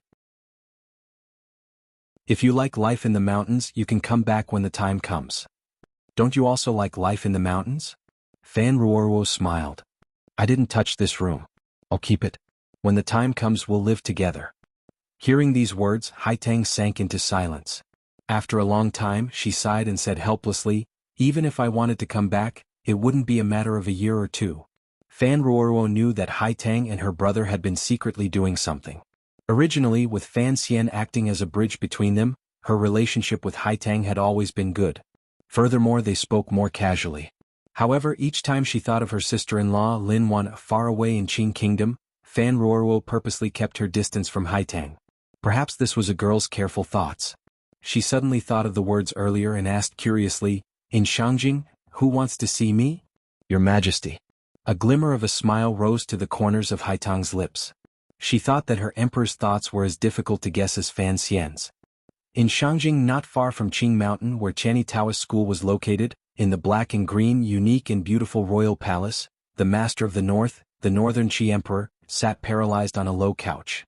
His large feet were covered in cloth socks and gave off steam. His body was slanted in the arms of a beautiful woman in palace attire. Chapter 511. I don't think I did anything last summer. Sea Lily held her head in her hands and felt a headache coming on. Ever since Fan Xian had mentioned this in his letter to Duo, the northern Qi emperor and the two women beside him had sunk into endless thought. No matter how they calculated, they could not figure out exactly what they had done to Fan Xian last summer. There was only one sentence in the letter. It was plainly written. It was like a warning, but it was more like a threat. The North did not understand just what had made Fan Xian so angry. They did not think that the reason for all of this was because Fan Xian had miscalculated the year. His original intention had been to warn the women in the north that he already knew about the matter of the broken temple. The northern Qi emperor furrowed his brows and coldly said, "Last year I gave him a good sword through Wang Qingyan's hand. Even if he saw through this matter, it's fine if he doesn't thank me. Why did he send a letter to threaten the ant disciple?" The Wei Emperor's sword? Sea Lily covered her mouth and smiled brightly. Or the Wei Emperor's sword. The pronunciation was the same. It took some time for the northern Qi emperor to understand this naughty joke. However, he didn't smile. On the contrary, his expression was slightly dark. Sea Lily's heart jumped. She knew the emperor didn't like her to be too presumptuous, so she quietly closed her mouth and knelt to the side. The northern Qi emperor slowly sat up. His hands moved back from his temples and tied up his long black hair. His two strokes of handsome brows straightened. Calmly he said, "Let's not talk about this for now. Fan Xixia has a large banquet tonight. I will have Wei Hua attend in my place. What do you think?" "Your Majesty is wise." Sea Lily thought for a moment and then said seriously, "By tying the second son of the Fan family in Shangjing, Fan Xian will certainly behave himself in the south. Even if he has other thoughts, he has to think about his brother and sister." Speaking of sister, Ruoruo disciple should have arrived today. The northern Qi emperor smiled and waved his hand. He was unspeakably free and at ease. "As for what you say, it is a lie. It's not that we can threaten Fan Xian by tying the Fan family children in Shangjing. It is that Fan Xian has sent his brother and sister to this country and wants us to be nannies." He huffed coldly and continued, "What kind of person is Fan Xian? Since he dared to send them, of course he isn't afraid that we will use them as hostages. Back then, Qinshin was so gentle and magnanimous in the palace. If you don't have any dealings with him, you won't know how sinister he is." Sea Lily pursed her lips and smiled. But His Majesty still agreed. "I was talking about kidnapping, not taking hostages. Fan Ruoruo and Fan Xixia are doing well in northern Qi, and Fan Xian is in a good mood. In the future, perhaps he will come over one day." How could it be so simple? The northern Qi emperor smiled self-mockingly. He is doing very well in the Qing kingdom. Now that Li Yunrui has lost power, no one dares to touch him at all. How could he give up the supreme power in his hands and come to me? As for his arrangements, it can only mean that he is as sensitive and suspicious as his old emperor. A crafty rabbit has 3 burrows. He only sees my country as a path of retreat for his family. He sighed. He just had to be born in Jiangnan and in the palace treasury of the Qing kingdom. I need him for too many things. Even though I know he is using me, I can only agree. Within a year, the northern Qi emperor and Fan Xian had each chosen a spokesperson. They began to use the route the Cui family had used in the past, through Xia Mingji and Fan Xixia, and began to endlessly smuggle goods to the north. Both sides reaped great benefits. In order to prevent the Qing emperor from becoming suspicious, the matter was done in great secrecy. Even if it was discovered, it would not implicate these high-level figures. However, the two sides were already tied together. That was why Fan Xian was at ease to have his sister-in-law stay in northern Qi. His earlier words were correct. The Northern Qi Emperor was the good nanny Fan Xian had found. Furthermore, Fan Xian had already guessed the matter in the broken temple. When he used the Northern Qi Emperor, he was even less polite. Why would Fan Xian leave a path of retreat? Sea Lily asked with confusion. Does he always think that the Qing kingdom is not a place where he will live for long? This is what I am most interested in. The Northern Qi Emperor smiled. Just what kind of person is Fan Xian? In the process of climbing up in the Qing kingdom, he has begun to look for a path of retreat. Does he think that one day he will have a falling out with his emperor? It's really a little inexplicable. He paused and then continued, do you still remember the time he sent you back to the capital? Sea Lily immediately thought of their gentle interactions on the north and the boundless spring in the carriage. Her face heated slightly. She lowered her head and didn't reply. The Northern Qi Emperor laughed loudly. However, there was a slight sourness in the laughter. He used his finger to raise Sea Lily's chin and gently said, Lily, I don't like you by my side thinking about other men. Sea Lily lowered her head and didn't say anything. Her red lips held a smile. The Northern Qi Emperor huffed coldly. He found that this girl was becoming less and less afraid of him. He pulled his hand back and said, didn't you once say that on the road back north, Fan Xian had given you an antidote? Since that is the case, he has saved both your lives and mine. That is why I don't understand. He cooperated with me for his own benefit. That is a matter for the future. Before this, it seemed that he didn't want me to die. Additionally, there is the matter of a path of retreat earlier. His brows were furrowed tightly. He could not understand it no matter how he thought about it. Fan Xian, does he really think of himself as a person of the Qing kingdom? Sea Lily slowly raised her head and smiled slightly at the worried emperor. She didn't say that when Fan Xian was still in Shangjing, he had already guessed that the emperor would not be harmed by the poison in his body. Although she was now a royal concubine and deeply loved by the Northern Qi Emperor, in addition to the unclear relationship between them, and deep in the palace, she did not care at all about the threat from the Qing kingdom's Overwatch Council. She also did not need to accept Fan Xian's remote control. For some reason, whenever she thought of the young man's hateful and gentle smile in the south, Sea Lily's heart softened and hid much for him. Perhaps it was to see how the emperor, who had always been far-sighted, would fly into a rage in the future? The Qing kingdom is a great enemy of our dynasty. The Northern Qi Emperor furrowed his brows and said, I have a clear understanding of the beast-like thoughts of the Qing people. Even if Fan Xian has endless hatred toward the Qing royal family because of the Yi family matter, he is, after all, a person of the Qing kingdom. Why would he give this court so many benefits? Is he not afraid that once the Qi kingdom falls, it will make the Qing kingdom look bad? Hearing these words, Sea Lily stopped her playful thoughts and sank into silence. She was a descendant of the Qing royal family and had an irreconcilable hatred with the Qing court. That was why she had turned to Northern Qi. However, Fan Xian was, after all, the illegitimate child of the Qing emperor. Although the Qing emperor had many restrictions on him, in 3 short years, he had made him the most powerful official in the Qing court. What was there for Fan Xian to be dissatisfied with? Why would he secretly make so many deals with Northern Qi? It couldn't be because of her, Sea Lily thought self-mockingly. It also couldn't be because of Duo, much less the emperor. Although Fan Xian was a lustful person, he would not change his mind because of a woman. After she was silent for a long time, a thought suddenly flashed through her mind. Unless, he has never truly considered himself a person of the Qing kingdom. After saying this, she shook her head. Even she didn't believe these words. A strange light flashed through the Northern Qi Emperor's eyes. Immediately after, a faint disappointment rose. If Fan Xian truly did not consider himself a person of the Qing kingdom, then perhaps one day he would actually come to Northern Qi. If Fan Xian came, he would bring countless benefits such as the secrets of the palace treasury, the internal affairs of the Overwatch Council, and his identity. A prince of the Qing kingdom, a successor that Zhuang Mohan had appointed to betray the Qing kingdom and come to Northern Qi. What kind of shock would this cause? How much benefit and danger would this bring to Northern Qi? If Fan Xian truly came to join, the ambitious Northern Qi Emperor would certainly accept him regardless of the danger. However, he knew that this kind of speculation was impossible. Everyone knew that Fan Xian was a Qing person through and through. The Qing Emperor would not be so stupid as to force his most promising son to not live on and take that last step. In reality, it was just that the people of this world could not understand the thinking of Fan Xian, a modern person. Ever since Fan Xian had said those words in the cave, he had already accepted his role as a person of this era. However, he did not have much of a sense of family and country. Because of the environment he had grown up in and the friends he had around him, his feelings toward the Qing kingdom were even deeper. In his view, the disputes of the world were actually just a kind of internal dispute, like the eldest branch fighting the second branch. It was like the spring and autumn period or the warring states period. There was no sense of moral shame in jumping around. The concept of treason had never existed in his mind. This was the unique mentality of outsiders.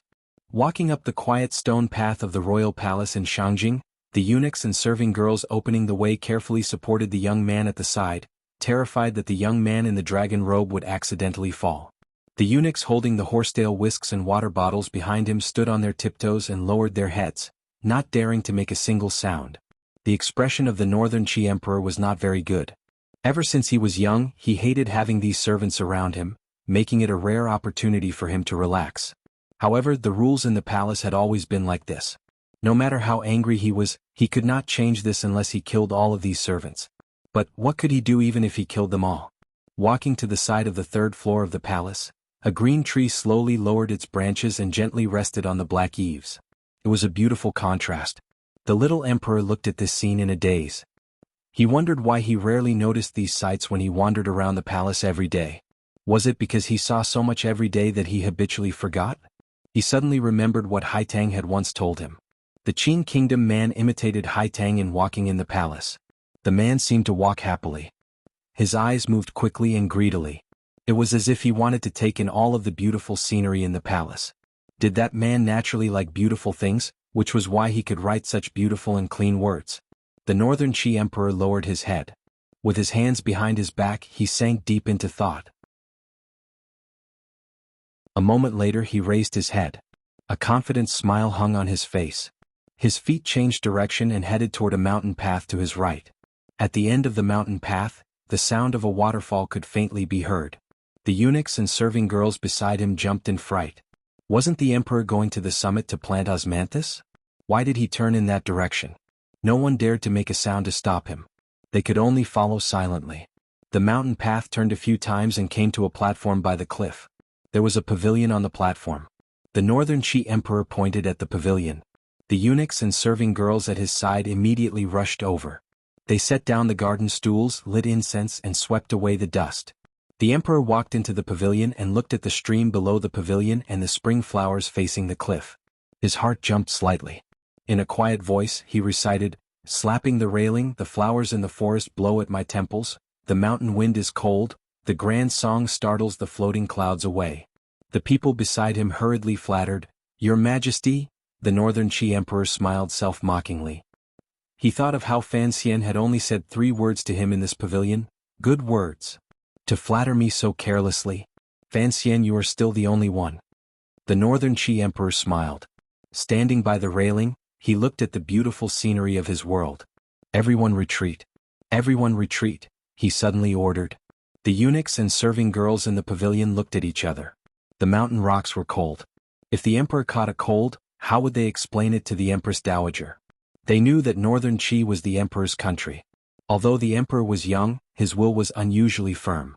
After Xinzhong's death, the emperor had strongly advocated for Shang Shanhu to be released to the south to fight against the Qin kingdom. He had also presided over a few major changes in the court. Even the officials did not dare to look at him as if he were a child. The pavilion immediately returned to its usual peace and quiet. The Northern Qi Emperor stood by the railing and took a deep breath. Thinking of Fan Xian's suggestion at the beginning, he thought that this kid was right. A moment later he thought of another matter. His brows slowly furrowed. In a quiet voice he said to himself, "Fan Xian, what exactly do you think? First worry about the worries of the world and then rejoice in the world's happiness? This world, is it the Qin kingdom's world or the entire world?" The Northern Qi Emperor's brows gradually relaxed. He faintly sensed the truth of the situation. The corners of his lips twitched up in a rare manner. A strange smile appeared on his face. In a quiet voice he said, "If you come to join me, I will make you a prince. That is at least a bit better than your current little duke. Take a day off tomorrow?" Chapter 512. Yesterday I went for a physical examination. The results will be out next week. Everything I know is fine, but my blood pressure is very high. It's 110 to 150. Both the doctor and myself were shocked. It's probably a problem caused by my evil writing work. Today my blood pressure is much better. Everyone should exercise more and pay attention to their diet. Don't always sit in front of the computer reading and playing games. Your health is still the most important. In the mountain pavilion, the smile on the Northern Qi Emperor's face suddenly disappeared. He returned to his usual silence when he was alone. He had grown up in the royal palace. When his father first passed away, he faced the most difficult test of his life. Although, with the powerful support of imperial advisor Ku He, the Empress Dowager had carried him through this difficult time, such a beginning meant that his life as an emperor would not be smooth. There were many reasons for it not being smooth, but the most important one was the secret hidden in his heart, in the Empress Dowager's heart, and in imperial advisor Ku He's hearts that could never be spoken of. For this secret, the Northern Qi Emperor had made too many sacrifices and made too many changes that twisted his personality. He could not have too close a relationship with too many people. He could not be too intimate with his sisters. He could not be impudent and do whatever he wanted. In these dozen years, the people at his side had never changed. Even when he showered, it was as if he was facing a great enemy. The secondary concubines in the back palace still had hidden bitterness. In order to divert the Qing kingdom's attention and make the officials in court more alert, he and his mother had acted out the scene of mother and son not being in harmony for so many years. It had been very difficult. He didn't want to shoulder all this, but since he had already shouldered it as a descendant of the Zhan family, he had inherited his grandfather's ambition and will to shake the world. He had to play his role well. It had to be admitted that he had done well these years. No one could find too many faults with the little emperor. He had condoned and even secretly lured Shang Shanhu to kill Xinzhong on a rainy night, seized the Shen family, and firmly controlled the entire brocade guard in the hands of the royal family. He had put Shang Shanhu under house arrest for a year to reduce his drive and then released him to suppress the overbearing Qing army in the south. Within the country, he had suppressed the tyrants and colluded with Fan Xian outside the country. One trick after another was used. These 2 years, the Northern Qi court had become more and more orderly under his management. In particular, the Jiangnan matter proved the young emperor's deep foresight and scheming. Even if the person in charge of the Jiangnan palace treasury was not Fan Xian, presumably he still had the ability to secretly obtain some benefits. The Northern Qi emperor knew that there were many levels of benefits. No matter how he imagined it, he had never thought that he could obtain so many benefits for his court through Fan Xian. He gently patted the railing and looked at the clear flowing water in the mountain stream. He sighed and softly said to himself, "But why did you come? What right do you have to give all the benefits to me?" A cold and mocking smile rose to the corners of his lips. The illegitimate son of the Qing emperor, how different can he be from his father? During the time he had spent learning to become an emperor, the only person the Northern Qi emperor could find in the present world was the powerful ruler of the Qing kingdom. He knew that his peer, who was a generation older than him, was a powerful figure who had great ambitions but was also good at enduring silently. In the end you will grow old and you are already old. The Northern Qi emperor furrowed his brows slightly. His gaze turned slightly and gazed toward the distant south. Thinking of the recent battle in the Qing kingdom royal family, he quietly said, "Even if you were a lion in the past and fought until the Wei kingdom fell apart and the Qi kingdom struggled at death's door, you are after all old. Your entire being emanates a sense of decay. I truly hope that you can continue to rot sinisterly like this and force him to come to me." These words seemed to sigh at every detail of history and seemed to increase his own confidence. Everyone knew that no matter how sensitive and suspicious the Qing emperor was, history only believed in history itself. Past history had already proven that the Qing emperor was the only victor in the world these 30 years. The Northern Qi emperor narrowed his eyes. The corners of his lips twitched slightly. He muttered to himself, "I hope you can survive this time and allow me to openly defeat you on this stage of the world." He didn't quite understand Fan Xian. In reality, Fan Xian could not see him clearly either. As an emperor, no matter what color his heart was, his first consideration was his throne and the world. If his relationship with Fan Xian could always maintain peace and mutual benefits, the Northern Qi emperor would not hesitate to fulfill Fan Xian's requests at all costs, such as Haitang and Fan Roro's acceptance as a teacher. In the future, if Fan Xian threatened Northern Qi, the Northern Qi emperor would coldly and mercilessly use all the power at his disposal to eliminate Fan Xian. It had nothing to do with emotions, country or gender. In this world there were only 3 kinds of people: men, women, and emperors. The water in the stream below the pavilion flowed down the mountain until it reached the side of the group of palaces at the bottom of the mountain. At the foot of the mountain, it formed a pool of clear water. To the west of the clear water was a small gap made of white stone. The gurgling clear water flowed out through the gap, but it did not stir the pool at all. In the forest behind the pool of clear water, there was a large group of eunuchs and serving girls waiting with their heads lowered and quiet. No one knew that the emperor was in a daze in the pavilion halfway up the mountain. They only knew that the two most noble people in all of northern Qi, other than the emperor, were in a daze by the pool of water. Dressed in hemp garments and wearing a straw hat, Imperial Advisor Ku He was barefooted. He looked like an ascetic monk. He was sitting on a rock by the side of the pond, holding a fishing rod in his hand. The Northern Qi Empress Dowager, who had put in a great deal of effort and endured a great deal of power and chaos in order for her son to sit firmly on the throne, smiled slightly as she sat by Master Ku He's side. Her brows were filled with peace and serenity. Back then, the Zhan family had risen from the chaos of the world and forcefully inherited the Wei Kingdom's heavenly treasure through military power. However, there had been endless years of war. Countless brave generals in the royal family had all lost their lives to the Qing emperor's ruthless and ferocious attacks. After the Zhan emperor died of illness, only she and the northern Qi emperor, an orphan and a widow, were left in the entire palace. At that time, the Qing kingdom's Qin Pingping was in power. The northern court's political situation was in turmoil. The nobles were all clamoring, and the situation in the palace was precarious. Even under such circumstances, this woman still allowed her son to sit firmly on the throne. Most importantly, it was the imperial advisor's unyielding stance by her side. At the same time, it also proved that this Empress Dowager was not as mediocre as she appeared on the surface. Ku He's eyes calmly watched the unruffled surface of the water. The Empress Dowager smiled slightly. She thought of the changes in Shangjing this year. Back then there had been changes in the palace.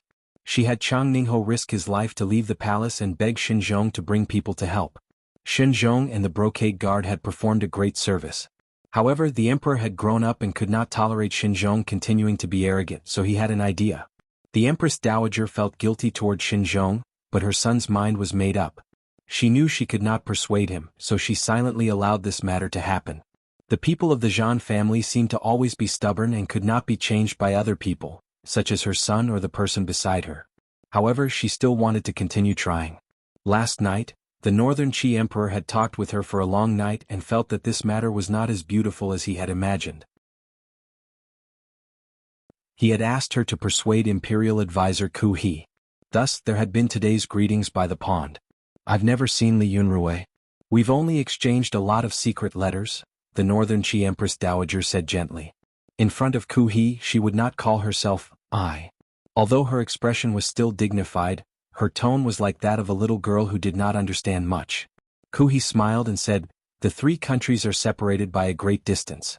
When Zhuang Mohan was invited to the south, he did not see the face of the eldest princess. The Empress Dowager sighed and said, "As a result, Master Zhuang was left with a lifetime of regret." Ku He shook his head. "But I have seen the eldest princess, so I know that she is not a simple woman. The change in Jingdo in the southern court this time happened so quickly. There was no movement at all. It is truly beyond my expectations." What Do means is. The Empress Dowager thought for a moment and then said, "When two countries clash, it is still a battle of national power. It is better not to take risks." "Why didn't he come and speak to me personally?" Ku He smiled slightly. "The child is still young. He probably does not understand why we old people are still so cautious when the Qing Emperor has been a mess these years."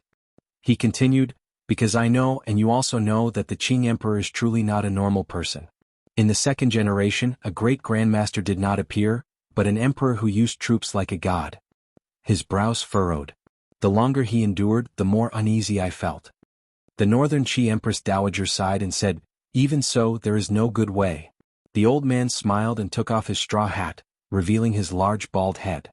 Happily, he said, "I remember that Yi Luyun also likes to wear a hat and run all over the world. If even such a person can be used by Li Yunrui, I believe that the eldest princess will think of a way." Now that the topic had reached this point, the Empress Dowager knew that she could no longer persuade the imperial advisor to change his mind. Respectfully she said, "Uncle, let's watch a bit longer. Let the Qing court mess around on their own. It will always be good for us. There's not much time left." The fishing rod in Kuhi's hand did not tremble at all. Slowly he said, "If we old people cannot solve this problem while we are alive, who will solve it in the future?" These words were exactly the same as what the great grandmaster in the grass hut had said. The Empress Dowager's hand trembled slightly. She smiled and said, "What about Haitang? Besides, there is still Fan Xian in the south." Kuhi smiled and said, "Fan Xian, this young man will have to depend on his luck. If he is smart and powerful enough, presumably he will obtain the greatest benefit in this matter.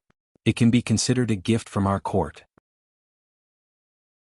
Given this young man's nature, since he has received such a great favor from Lil Pi, he will always think of Northern Qi in the future. When all was said and done, these people in power in Northern Qi knew that in terms of national power, Northern Qi, which had been accumulating problems for a long time, could not catch up to or surpass the Qing kingdom in a short period of time. In the grand scheme of things, within a dozen years, the Qing kingdom would still be the main attacker and Northern Qi the main defender. "I had thought that the crown prince of the Qing court or the second prince had a better chance," the Empress Dowager said with a frown. Kuhi shook his head. "Fan Xian is such a murderous and fearful person. How could he give them a chance to ascend? If there really was such a possibility, do you think he would be unwilling to kill? In this entire world, there are not many people who can survive Fan Xian's murderous intent." The Empress Dowager was slightly surprised. She had not thought that the imperial advisor's evaluation of Fan Xian's strength would be so powerful. "Don't forget, there is still a blind man behind him.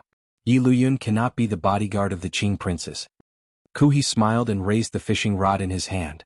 A thin line was tied to the rod. He was not like some people who used a rope to fish senselessly in order to reach the realm of Dogshastris Tea. The fishing hook came out of the water. A few drops of clear beads fell back into the water. This pool of clear water in the royal palace seemed to be excited by these drops of clear beads. With a splash, the water rippled, causing the green water plants at the bottom of the pool to sway helplessly.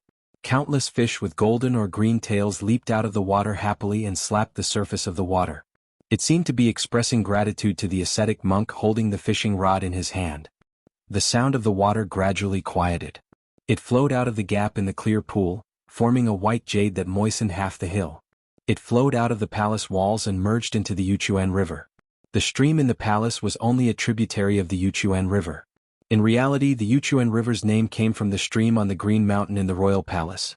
The Yuchuan. The Yuchuan River flowed into Shangjing. Not far from the palace walls, it passed a garden. This was Haitang's garden. To find peace and quiet in Shangjing's bustling area was a rare and good place. In the past, Fan Xian had mocked her for being obsessed with fame. He had not thought that this kind of garden was secretly full of nobility. There was not a hint of the countryside at all. At this moment, two girls walked out of the garden. They boarded the carriage outside the garden and headed into the city. It did not take long for the carriage to reach the busiest part of Shangjing. The speed of the carriage slowed. As it passed an antique shop, the driver seemed to hear the call of the girl in the carriage and stopped. Haitang put down her right hand that had pulled up the curtain and turned her head to Fan Ruorwo. "It's your brother. Do you want to go down and say hello?" Fan Ruorwo smiled and said, "Since he's treating today, let's not see him early. Let's walk around Shangjing first." Haitang nodded. The carriage began to move again without disturbing the people in the antique shop. Inside the antique shop, a slightly plump young man was looking at the goods inside with his head down. This person was none other than the second young master of the Fan family who had been kicked to Shangjing by Fan Xian. He had suffered countless hardships at Haitang's hands and finally made it out. He had taken over the Cui family's northern route, Fan Sidu. Perhaps it was because he had changed his appearance or because the life away from home had made this young man mature early. At this moment, his countenance was completely calm. There was no trace of the arrogance and ruthlessness of the past. It made people think he was much more mature than his true age. Tonight, he was holding a large banquet in the Shangjing branch of Baoyue brothel. He knew ahead of time that his sister and Haitang, the two people he feared the most, were coming, so he had come out early to buy gifts from the antique shop. He had to make sure that these two were happy. However, after looking for a long time and even having the shop owner bring out all the goods from his collection, he still did not find anything satisfactory. This made his mood a bit unhappy. Behind him were still the Northern Qi aces and bodyguards with curved knives at their waists. Although the Fan brothers knew that this was definitely a group of people monitored by the Northern Qi royal family, Fan Xizha was as daring as Fan Xian. He continued to use them casually and did not change them out. There were other people looking at the goods in the shop. From the color of their clothing, one could see that they were either wealthy or of high status. This antique shop was very famous and the goods sold were also very expensive. Thus, the people who dared to come in and pick out items were all important figures in northern Qi. If they were not wealthy merchants, then they were nobles.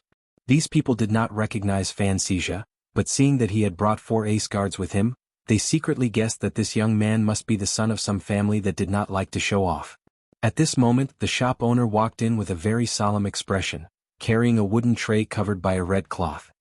He moved closer to Fan Xizha's side and said, "Young master, if you want a pair, then this is the only one." Fan Xizha lifted a corner of the red cloth and saw that on the tray was a pair of jade lions. The carving was excellent. The lions had the heads of tigers and were exceptionally cute. He couldn't help but smile. He thought that giving this pair to his sister and Hai Tang was indeed appropriate. It also had the intention of helping him vent some anger. "This is it." He waved his hand. Unfortunately, the nobles looking at the goods to the side also had their eyes on this pair of jade lions. They begged Fan Xizha to raise his hand and let them go. A rich young master was even willing to give a red packet to show his sincerity. In large places like Shangjing, Jingdo, and Dongyi, there were usually not many situations where people relied on power to steal goods. After all, everyone present was either wealthy or of high status. No one knew who they would offend.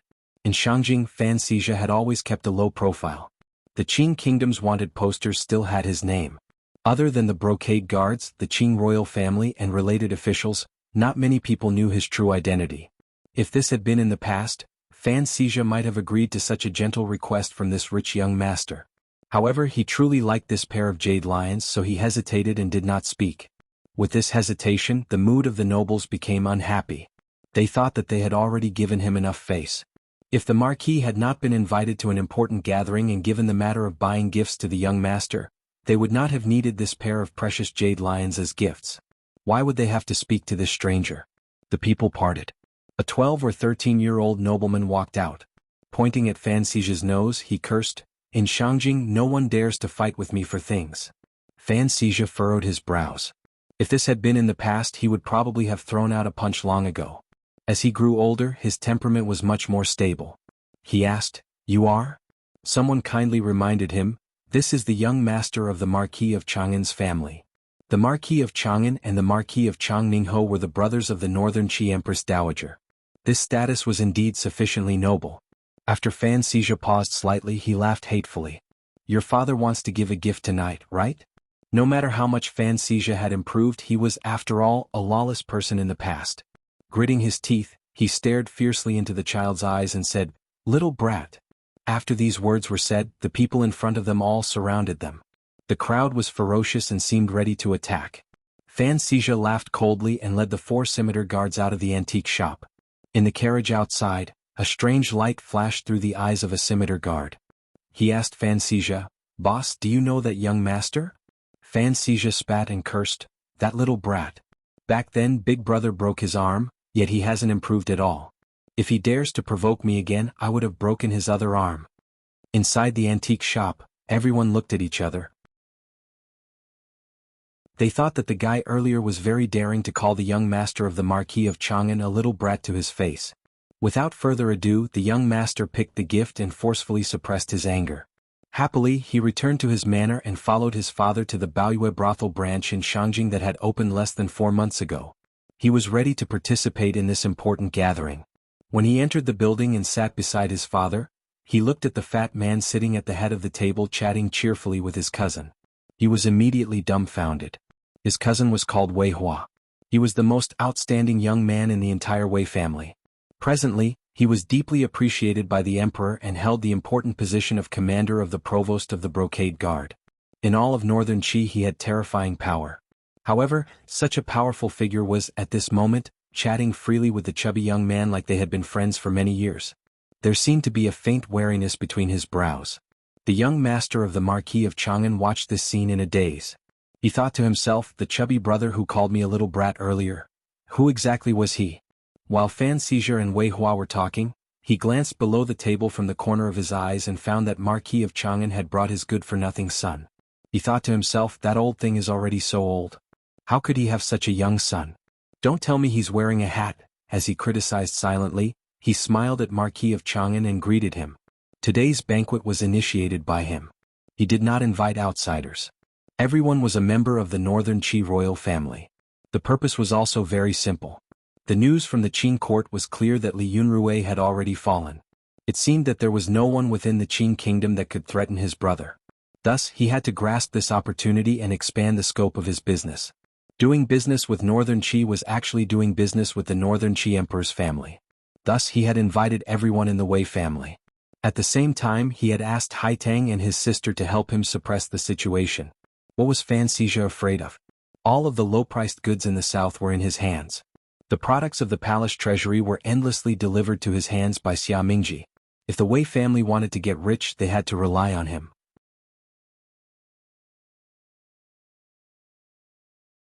Chapter 513. My condition is SOSO. Charging my laptop keeps tripping at home. I'm very annoyed. Sorry. The banquet proceeded smoothly, at least on the surface, particularly after Fan Xizha accepted the pair of jade lions from Marquis Chang, and with a false smile. However, as the host, Fan Xizha habitually glanced out of the hall of Baoyue brothel. He had reserved the entire Baoyue brothel, so there were no other guests. Sitting beside him, Wei Hua furrowed his brows slightly and wondered who else was coming.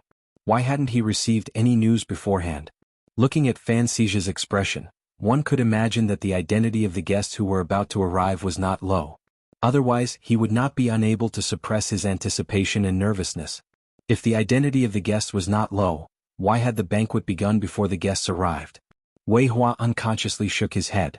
A self-mocking and bitter smile rose to the corners of his lips. He knew that he could not use common sense to judge these two brothers of the Fan family. He was now the commander of the provost of the Northern Qi Brocade Guard. He had taken over Xin Zhong's former position. Most of Northern Qi's special forces were under his control. The little Northern Qi Emperor's trust in him could not be said to be weak. His power could not be said to be small. However, once he faced the Fan brothers from the south, Wei Hua still felt faintly nervous. Fan Xian was in charge of the Overwatch Council. He and Wei Hua were in the same line of business. However, Wei Hua knew that he had not delved into this line of work as long as Fan Xian had. The Northern Court's Brocade Guard also did not have as much power as the Southern Court's Overwatch Council. If the two of them actually fought across the border, he would not be a match for the other. As for Fan Xizha, Wei Hua looked at the chubby young man beside him who was entertaining the guests and furrowed his brows slightly. He had to admit that he had indeed misjudged this person 2 years ago. He had thought that Fan Xian was just using the power in his hands to send his brother to Northern Qi to escape. He had not thought that after a year Fan Xizha, hidden behind the scenes, had firmly controlled the old Chui family's routes. His secret business was also flourishing. This was completely not the business sensitivity and ability a young man should have. Wei Hua slapped his forehead.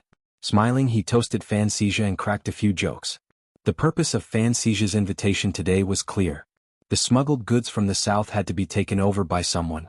They couldn't let a Qing man openly sell them in Northern Qi. In the past, it had always been the Wei clan, especially Chang Ningho, who had taken over. Now that Fan Xizha was becoming more and more daring, he felt that Chang Ningho's family was moving too slowly. That was why he had dragged Chang Anho in as well. Wei Hua did not dislike this arrangement. It was not because the Marquis of Chang'an was his uncle. Rather, he knew that the Wei family was just a puppet the emperor had placed in front of the stage. The majority of the profits flowed endlessly into the emperor's internal treasury through this business. Furthermore, no matter how much trouble Fan Xizha could cause, he was, after all, on Northern Qi territory. Wei Hua had enough power to keep an eye on him. Once things went wrong, the Brocade Guard could easily clean out all of Fan Xizha's businesses. It was just that Wei Hua wouldn't dare to do such a thing until things had reached the final step. He didn't even dare to ask for an imperial edict. Northern Qi needed the goods Fan Xian had spat out from the Qing palace treasury. Wei Hua was afraid of Fan Xian's sinister methods and his unreasonableness. The curtain at Baoyue brothel's door moved slightly. 2 girls entered together. Wei Hua's hand holding the wine cup shook and almost spilled it. He knew the 2 girls. This was also one of the reasons why Wei Hua had always been deeply afraid of Fan Xian. Haitang and Fan Ruoruo. Wei Hua stood to welcome them. He turned around and pretended to scold Fan Xizha a few times before inviting the 2 noble disciples of Channy Dao to sit at the main table. For a moment the scene was awkward. Everyone in Northern Qi knew that the Empress Dowager's intention was for Haitang to marry Wei Hua. However, Haitang and Fan Xian had some unclear relationship. Wei Hua laughed bitterly and said to Haitang, "Second young master Fan is inviting us. You really don't give me any face by coming like this." Haitang smiled and took the jade lion Fan Xia handed to her. She fiddled with it and said, "You just like to talk." Wei Hua laughed and didn't say anything more. From a long time ago, he knew that this woman was not someone he could touch. When the Empress Dowager had first shown interest, the first thing he did was enter the palace to decline. However, it didn't have much effect. The Empress Dowager's love for her juniors was always unreasonable.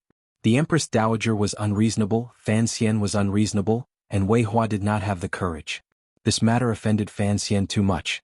Besides, if he married a 9th-level ace, how could he maintain his authority? Besides, although Haitang was intelligent, her looks were very average.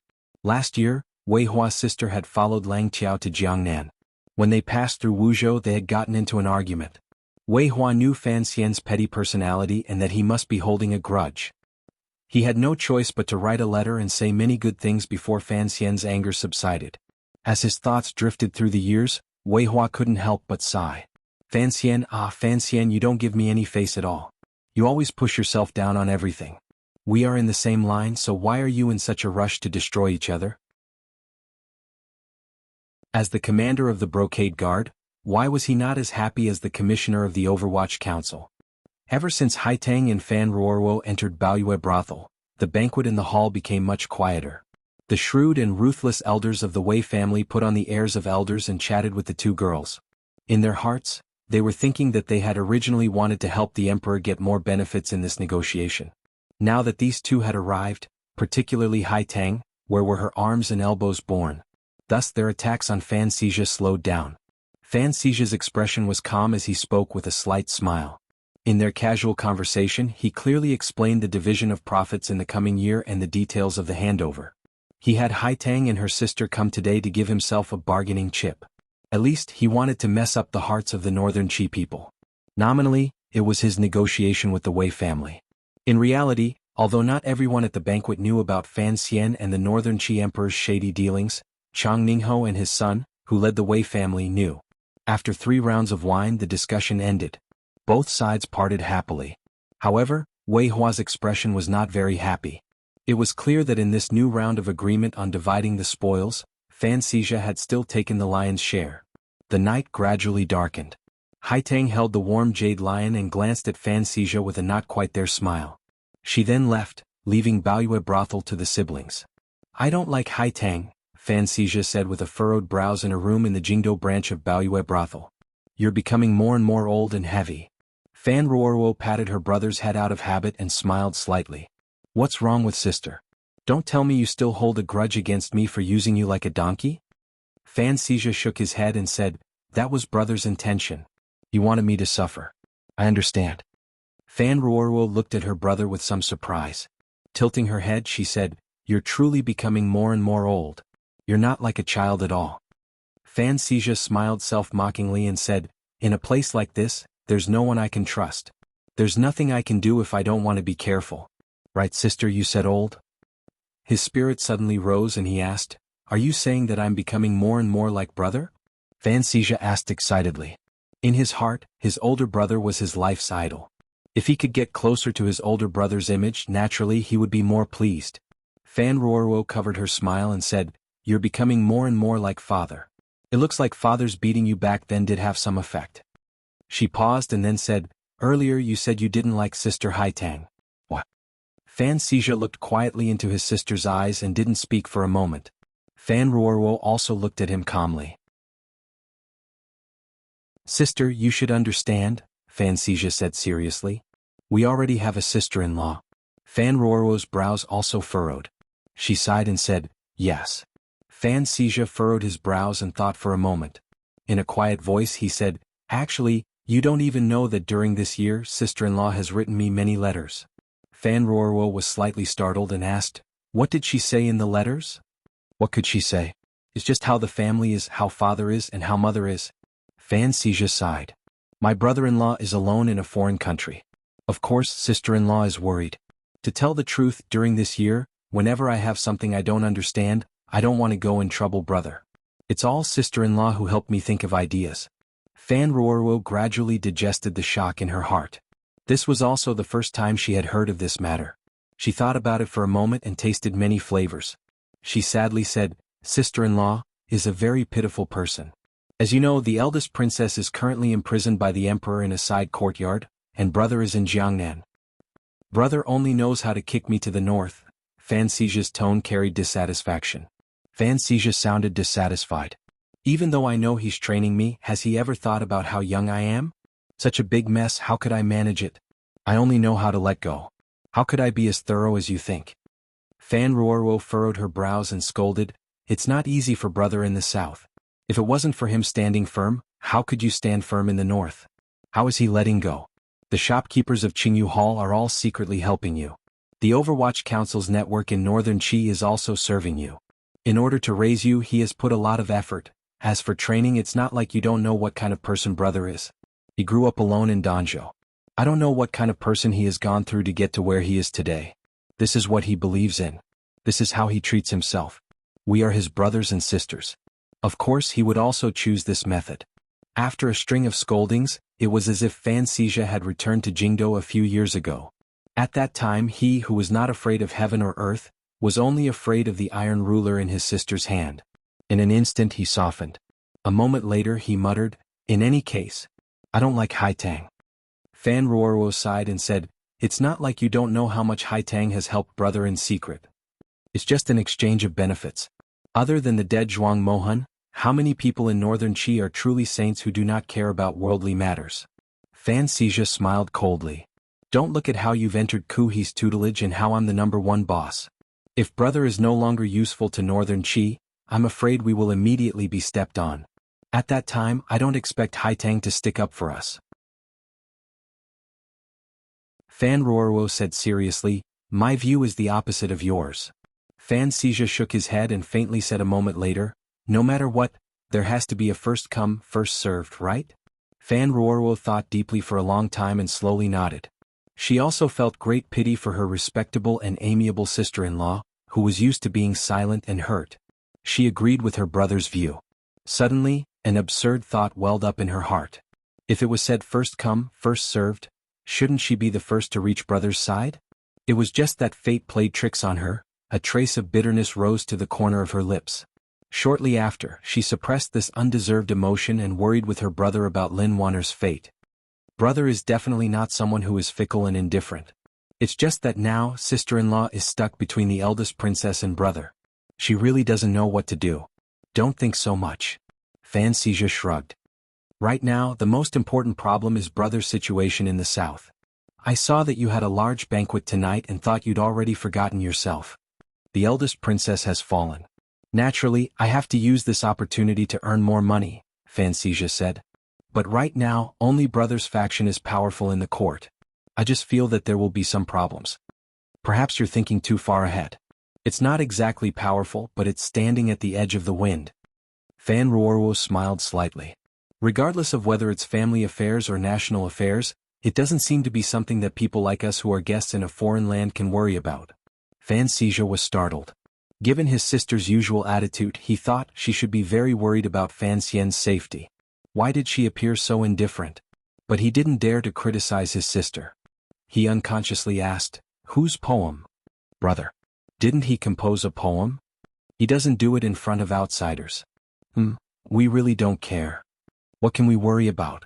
Fan Ruorwo's calm expression carried a sense of confidence in her brother. He worked so hard to send us to northern Qi because he doesn't want us to be involved in these matters. If we really want to do what's best for him, then we must live well here and not make him worry. How do you live well? Is it happy being a boss? It's okay, although sometimes it's a bit troublesome. I'm going to the medical shop tomorrow. I also feel that this kind of life is very happy. Brother said that people live in this world to find things they like to do. That you're tuning in to the Dreamy Chapters YouTube channel. We're so grateful for your support, and don't forget to subscribe to join us on this incredible journey through captivating stories. Your generosity through donations truly makes a world of difference, as it's the primary source of revenue that allows me to expand and enhance this channel for you. Thank you from the bottom of my heart for being a part of this adventure.